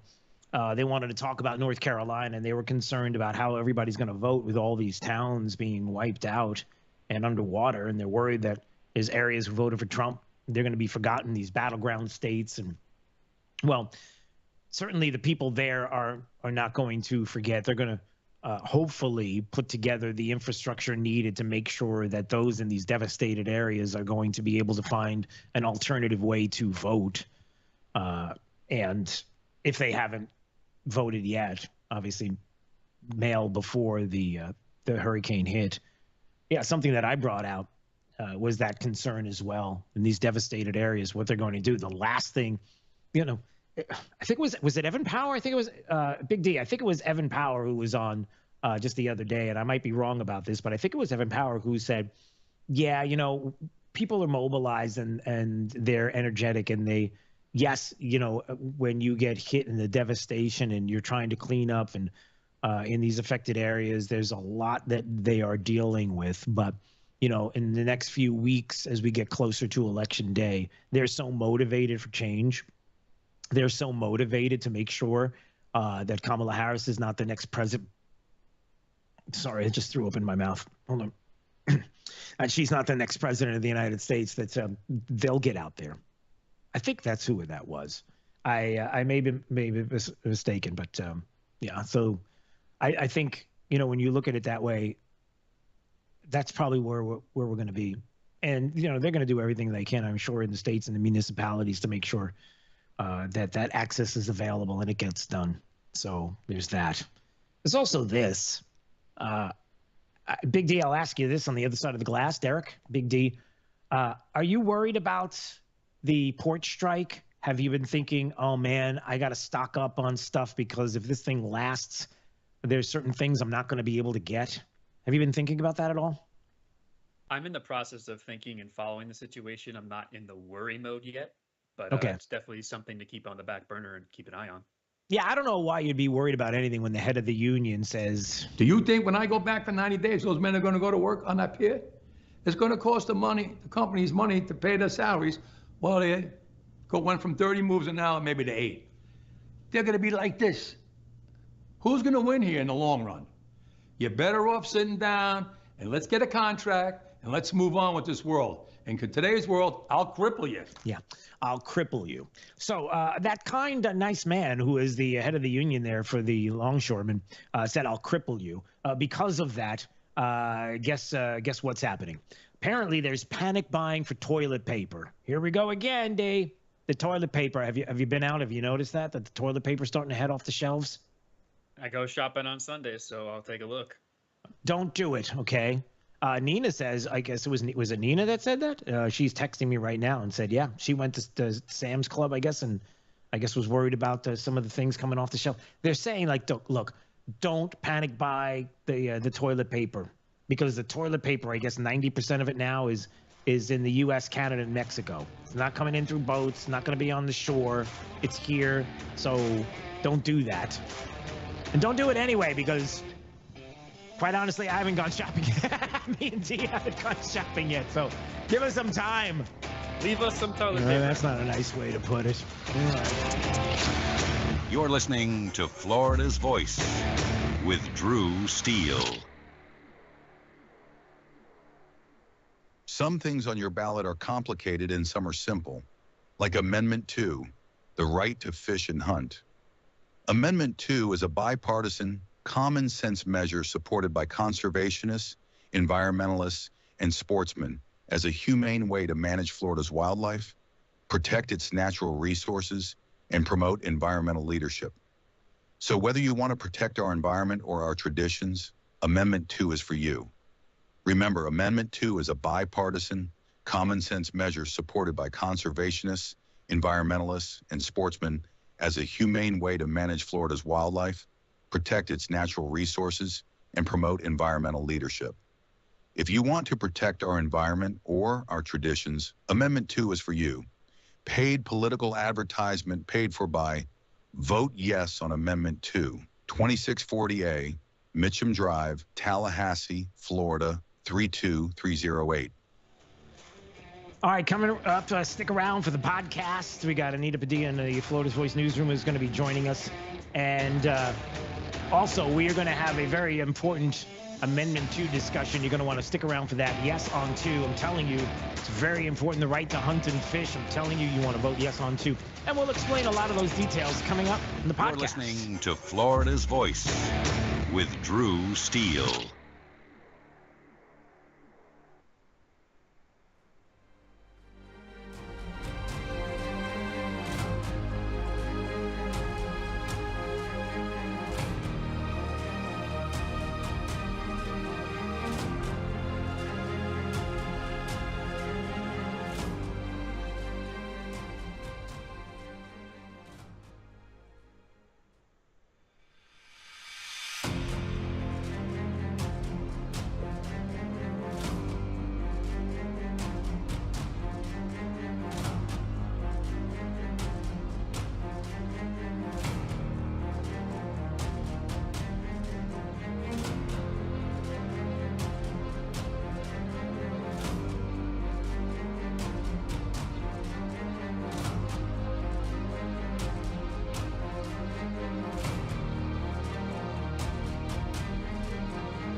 Hey, everybody, it is Drew Steele. This is Florida's Voice, the podcast.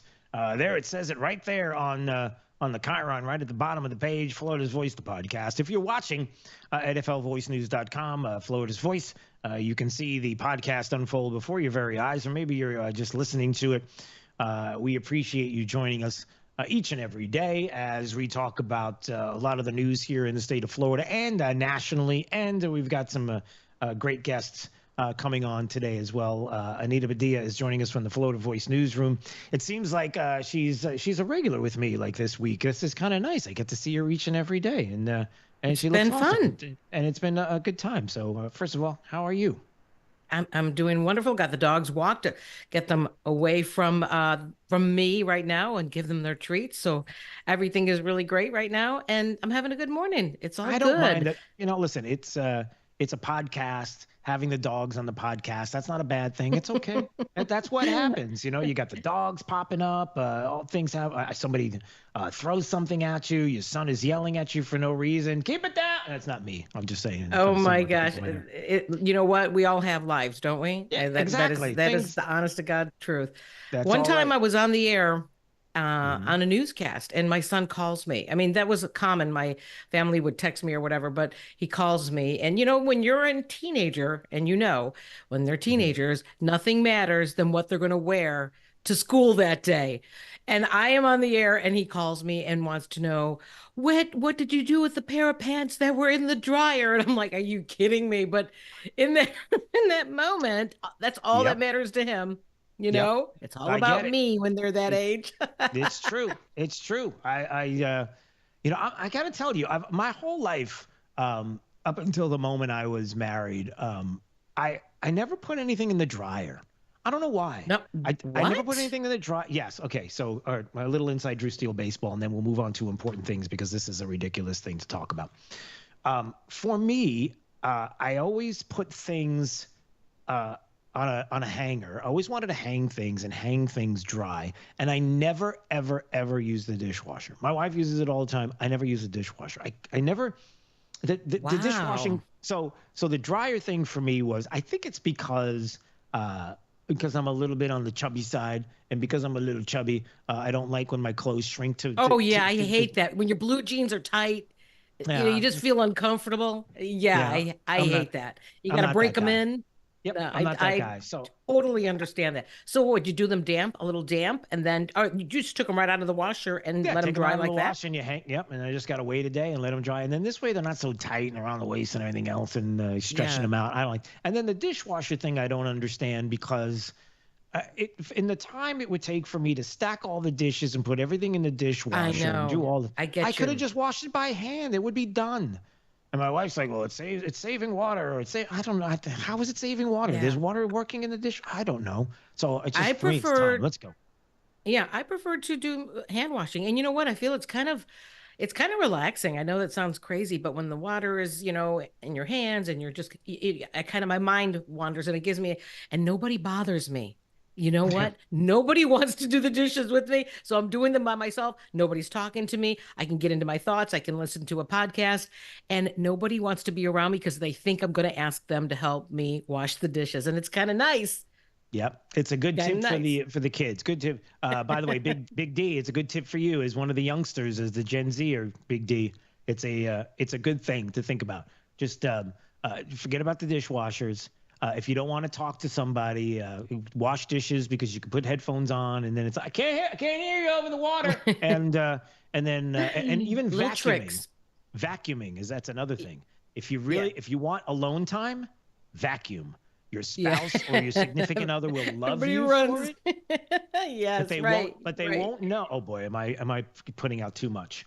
This is good. No, this is good life advice. This is good life advice. Listen to me, guys. Listen to me.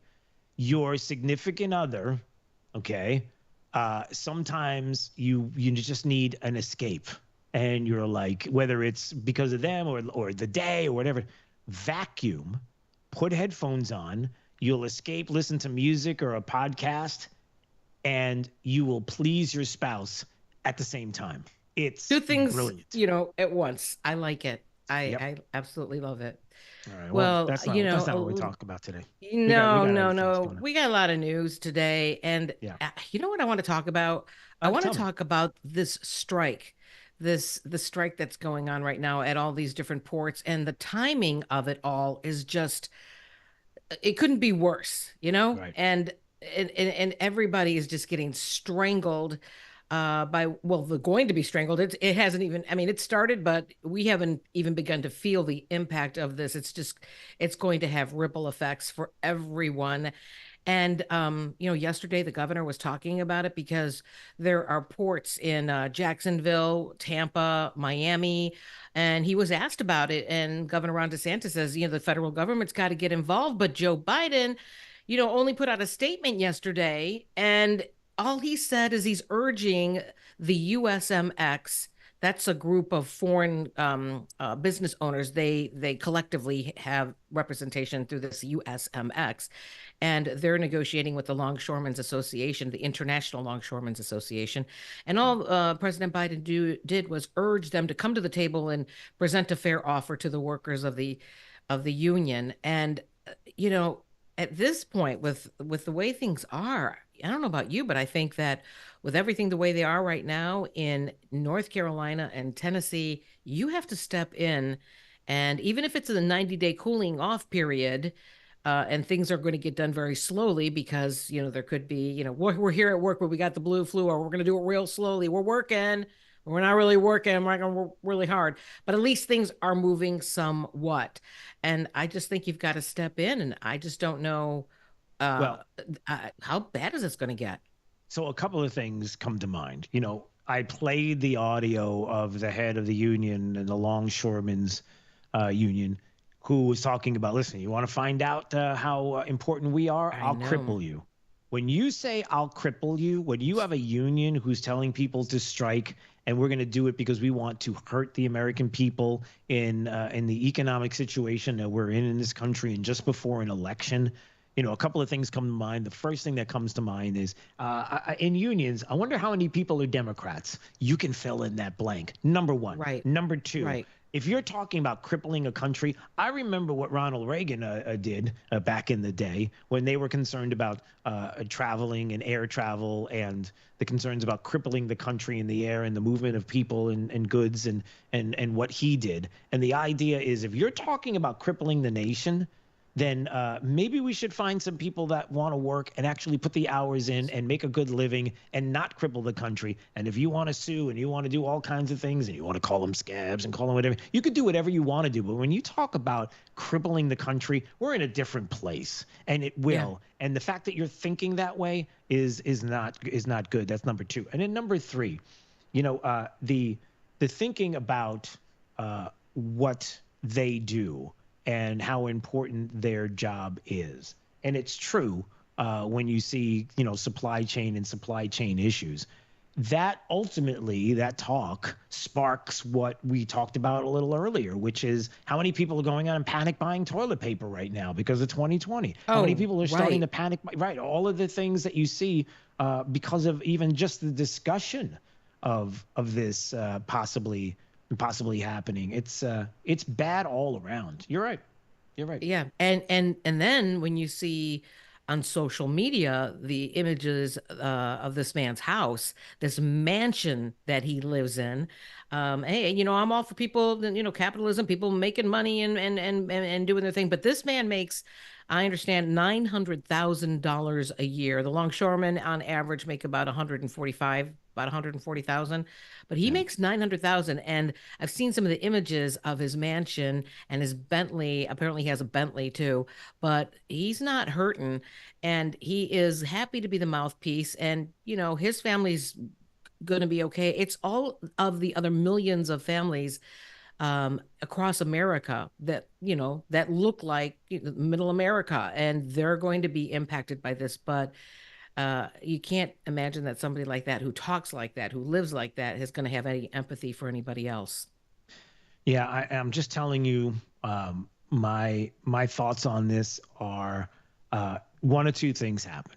Either they try to cripple the country, they try to bring it down because the union decided, and he decided, the head of the Longshore Union decided, that the most perfect time to get what we want is right before the election when the country's hurting, which speaks volumes to where somebody's mindset is. It's unfortunate, because if you're looking for people's misfortune and people getting hurt by your actions as a positive, that's not a good thing. I'm just putting that out there in the ether. Some people might say that.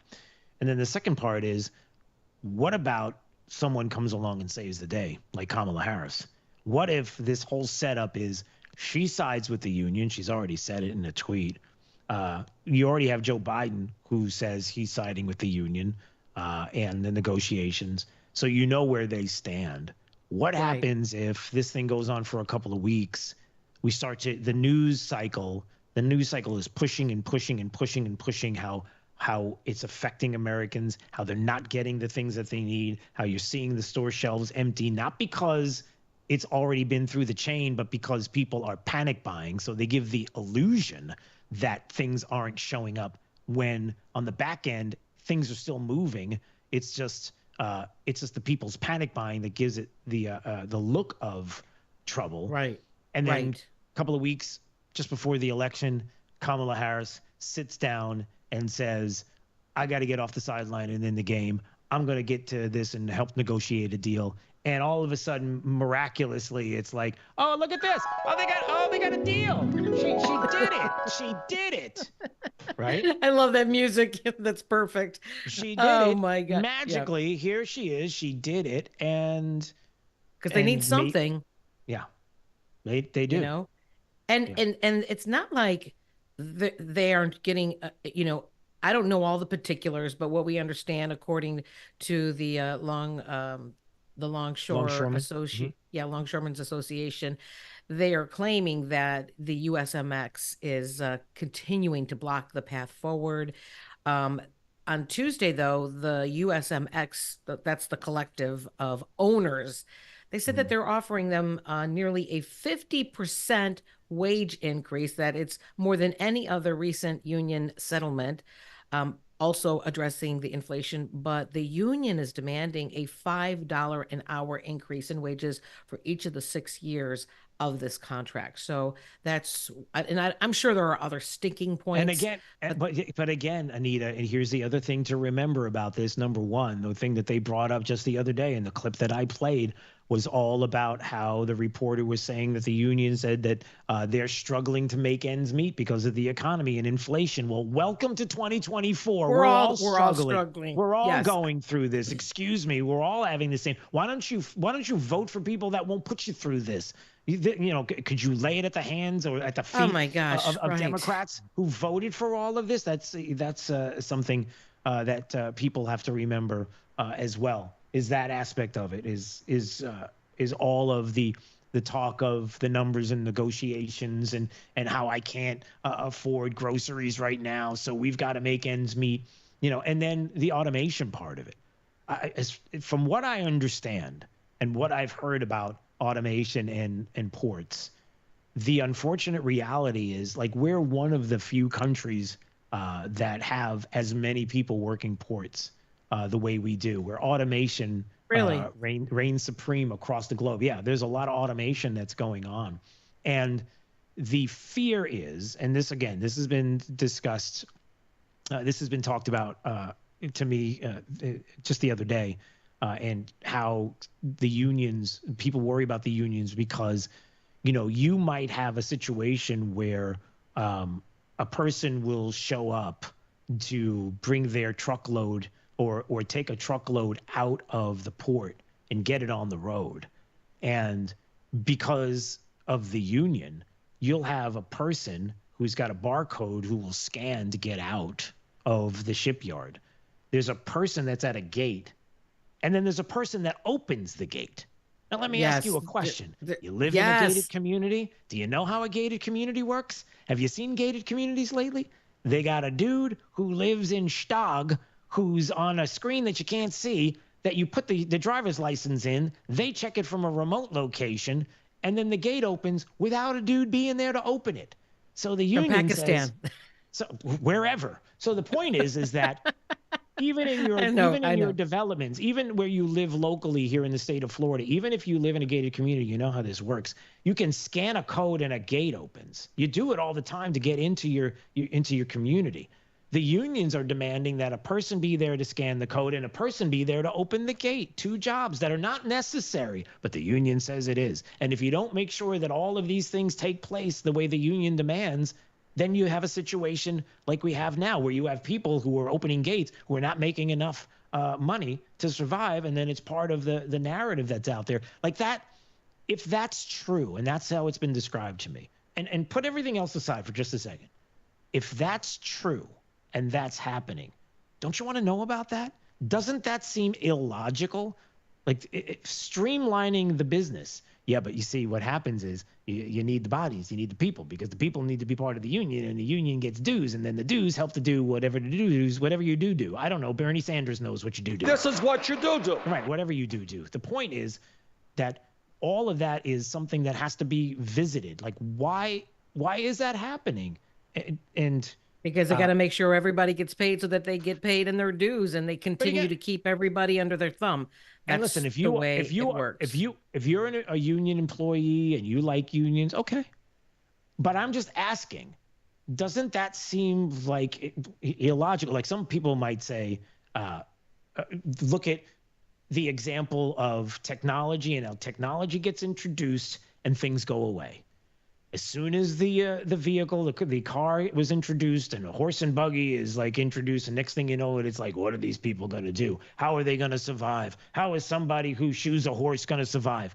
They survived. You survive. Technology comes along. So when you have technology that's like from the 80s, where you can put a code in a gate and open the gate without people being there, why are we still doing that? I listen. Just asking the question. No, you're absolutely right. I remember when I was working as a journalist in Chicago, union shop. Every TV station in the major cities has a union. And that's for everything. The studio has a union, the reporters have unions, the on-air talent has a union, the cameramen have a union, the editors they all have separate unions, and you cannot violate. And I remember one time I brought a piece of paper up onto the anchor desk, and I was yelled at for that by another union member from another union because I brought a piece of paper that I was going to talk about on the set. And you can't do that. I mean, it was like, we will grieve you. And I was like, what did I do wrong? And they said, give me the paper. And I gave it to them. They said, okay. And then he handed it back to me. That's how ridiculous it is. Okay, now it's okay. It's been blessed by the union. You can have it back. Or, technology. You talk about technology. How many reporters are able to do everything with their phones? Everything is on your phone now. You could just go with your phone, go get your video.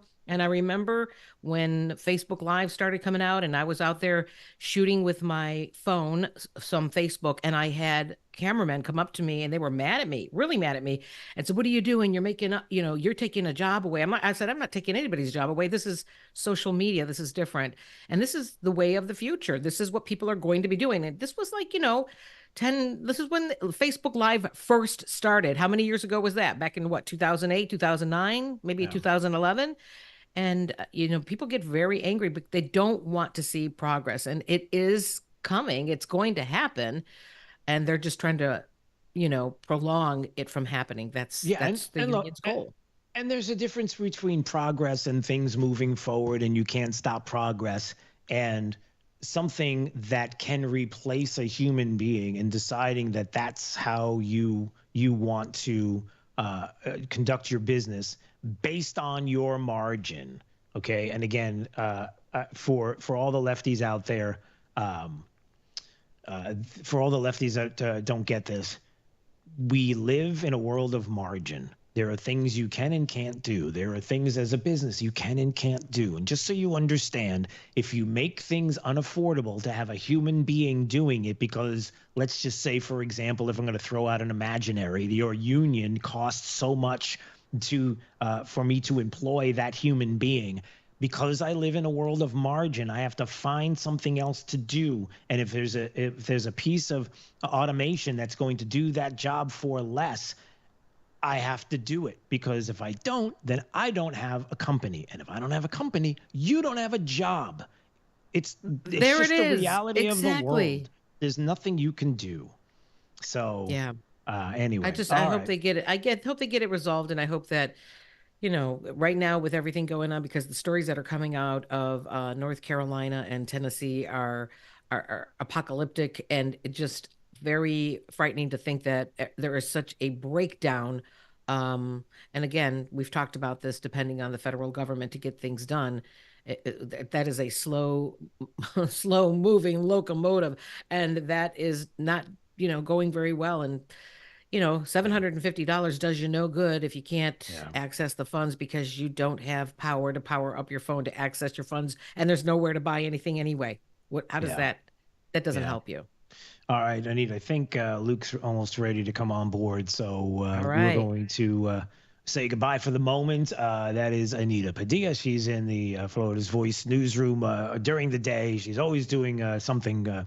She's always doing busy. You're always like, do you sleep? I don't even know if you sleep. I don't know. Every time I message you or I talk to you, I feel like I don't. I'm always on. That's good. I like that. All right, Anita. We'll see you later. Okay. See you, Joe. Have a great morning. All right. See you. You too. All right. There she goes. And Dee, just let me know when Luke's on board on the podcast here, Florida's Voice, the podcast. My name is Drew Steele. Yeah, just give me the thumbs up or the text or whatever. Luke Hilgemann is going to join us from the International Order of T. Roosevelt, and we are going to talk about Amendment 2 here in the state. And I will tell you that the protections of rights are a big deal. I don't think I need to tell you that. And there are plenty of people who would like to take away what seem to be rights that are fundamental. And you've got to figure out ways to push back against that. And, you know, I have brought this up before, how I love the time that I spend as I'm there with my son and we're fishing and talking about life, not looking at phones, not doing anything else digitally, not checking texts. It's like, that's my time. That's my time. And so together we hang out. We enjoy the fishing. Bass fishing is always a lot of fun. And to be able to do that, the idea that there are people who would want to take that away from us, the ability to fish and hunt, seems crazy. But, yep, they're out there. So certainly something that we should talk about. All right, Luke's ready. Let's do that. Luke Hilgemann, of course, with the International Order of T. Roosevelt, is joining us right now on Florida's Voice, the podcast. Luke, you are my friend. Luke, sorry. I don't know. That was really odd. The good thing it's a podcast. All right, Luke, how are you, sir? I'm doing great, Drew. How are you? Come on, Luke. Nobody's ever done that to you before. Nobody's ever said, Luke, I am your... Okay.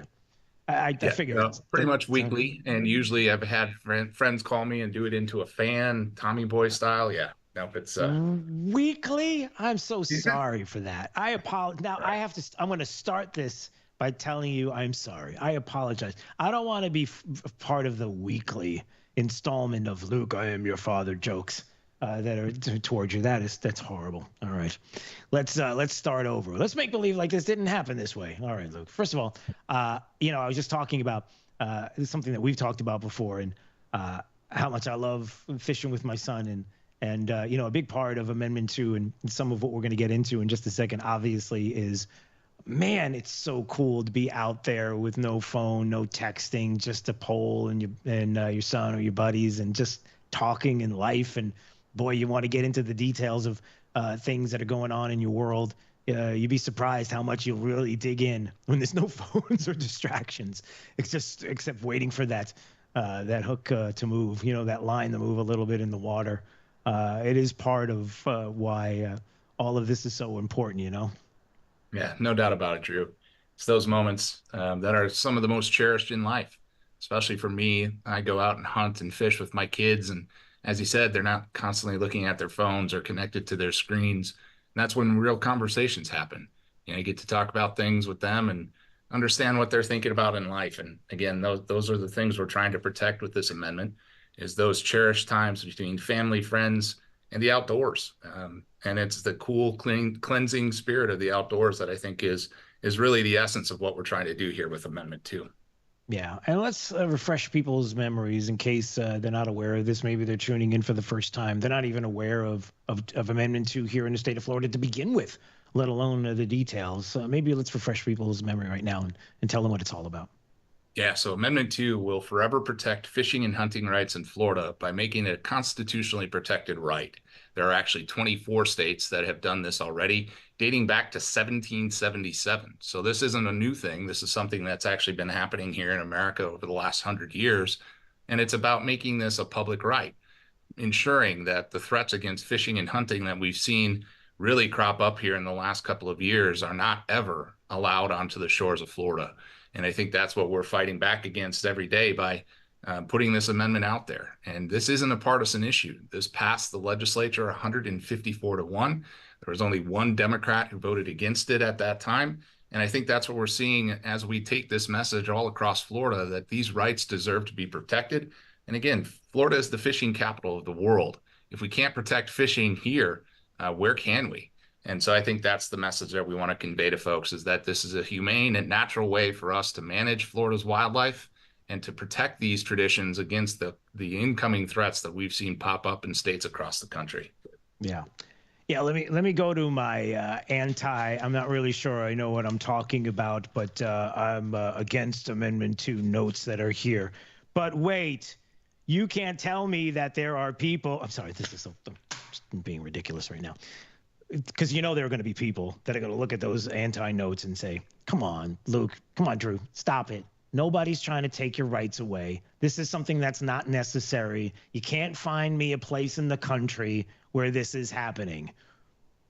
Maybe you have an answer for that, Luke. Yes, we do. And it's in Oregon, it's in Colorado, it's in New Mexico. There were a dozen states, Drew, that considered some type of fishing or hunting ban. The worst of which is in Oregon, where a group that is now organizing in Florida to try and defeat Amendment 2, a group called Wildlife for All, put up a ballot petition in Oregon that would make it a crime to catch a fish, harvest wild game, and most forms of hunting. These are the real threats that are moving on states that aren't too far away from Florida. And we know it is their ultimate goal to have all 50 states endorse these types of radical policies that will make it illegal to catch a fish, harvest wild game, and continue the traditions that have been started here since the beginning of man. Can't even imagine that. Like, I can't even wrap my head around that. That people would be like, yeah, you can't fish. Like, no way. But yes, way. And as you've described, there are people out there that are doing this. And may I remind people, you have conservationists, right? You have a bipartisan group of individuals that understand what's at stake here and back this. There are probably some people that you can talk about that are on board now and support Amendment 2, right? Maybe some names and people, places you might recognize, and how important that you see the diverse group that realize how important this is. Yeah, just yesterday, Drew, we are excited to announce the latest partnership, someone who is an icon in the culture, in the conservation and environmental space. Johnny Morris, the founder of Bass Pro Shops, came out yesterday and gave his resounding endorsement for Amendment 2. Again, they are the foremost outfitter in the country when it comes to fishing, hunting. But what people don't understand about Johnny Morris is he's a modern-day Teddy Roosevelt. He's a guy that has put his money where his mouth is, and put in tens of millions of dollars across the country to preserve, protect, and allow fishing, hunting, and conservation to continue here in America. So we are really blessed to have Johnny Morris and his team coming alongside of us here in Florida to forever protect fishing and hunting rights. They're going to be putting up signs in the Bass Pro Shops all across Florida. They're going to be talking to their customers, who they have millions of them in Florida, and telling them that they would like them to join them in supporting Amendment 2, so that fishing and hunting and the conservation traditions that these sports support can be forever protected. Yeah. So you gotta love that, and Bass Pro Shops and how he gets it, and how so many people do. One of the things I wanted to go back to again as we talk about how important Amendment 2 is, and even some of the not even the 30,000 foot, but when you take it back home. I was going to mention this to you as we were starting and talking about my son and fishing. And, one of the things that happened a few years back, he's 15, but one of the things that happened a few years back was I was having a problem hooking the bait in a certain way, and I just couldn't figure it out. And I was just having an issue with it. And how he was showing me how to do it. And certain bait, he gets excited about, which lures to use and what he's trying to discover and what's best and which fish. And forgive me, I get a little emotional when I think about it, but when he comes to me and he's got my hand in his hand and he's showing me this and he's walking me through the steps, and, I'm looking at him and I'm just soaking in the moment and, realizing this moment, what we're doing right now and what we're having together, and him showing me, like, he's teaching me. And, I don't know how else to describe that. And if you don't feel it, like what I'm describing, that doesn't happen enough in society alone. It's the coming together and those moments. And when something like that can happen in your life, you kind of take it a little personal when there are people that want to take it away. I don't know if I've said that the right way, but I think you hear my said heart. it perfectly, Drew. And I think it's again in those moments, and I've had similar experiences with my own children, where again it's like a rite of passage, right? The experience and the exposure that you've taught them, and now they're teaching you something that they've learned because you shared with them a world that they have because of that relationship. It's special, and that's exactly what we're trying to protect here. Is more opportunities to get to the outdoors with our kids, with our grandkids, and protect and preserve those interactions with them that have been passed down for generations here in America. And I think that's really what is at the essence of Amendment 2, is ensuring that that continues against these threats that we've seen that would make it a crime to catch a fish. Like, I just can't believe that we're even talking about that here in America, but it's real. And that's what Amendment 2 will do. It will ensure that fishing and hunting will never be a crime in Florida. And that's what they have the power to do. Voters of Florida, you only have a few more days to register to vote. But this is why it's so important. You have to get out there. You have to vote. You have to support an amendment like Amendment 2 to forever protect these traditions. All right, Luke. Listen, it's always great to speak with you. Thanks for getting me emotional. Thanks a lot, Luke. And I promise I won't bring up the father thing. There you go. All right. So you got me back. You get me thinking, and you get me emotional. That's a good get back at me, though. I don't mind that at all. All right, my friend. Listen, we will speak soon. God bless you. All the best. And yes, on 2, please. Let's make sure we're realizing what's at stake, and it's important. All right. We'll see you soon. Okay. All right. Thanks, Drew. All right. All the best. That is Luke Hilgemann, International Order of T. Roosevelt. Joining us on Florida's Voice, the podcast. One thing you're going to learn about me, if you don't know about me yet, is I'm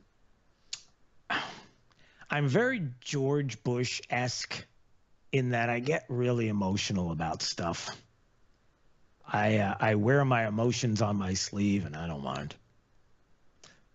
So I will. There's moments I'll cry. It just happens. It's not because I'm soft. It's because I care. That's all. So it's just how it is. Yeah, don't get me thinking about that. By the way, my son's turning 16 too, very soon. Don't get me thinking about that either, because I have no idea. Well, boy, what? Oh man, is Luke gone? Hey, Big D, are you there? Is Luke gone already? Because I should have asked him. I wonder if. Yeah, Luke's out of here. Yeah, I want to find out. I wonder. Well, I guess we can't ask him about sporting equipment. You should text if you got his number to text him and ask him. What's a good?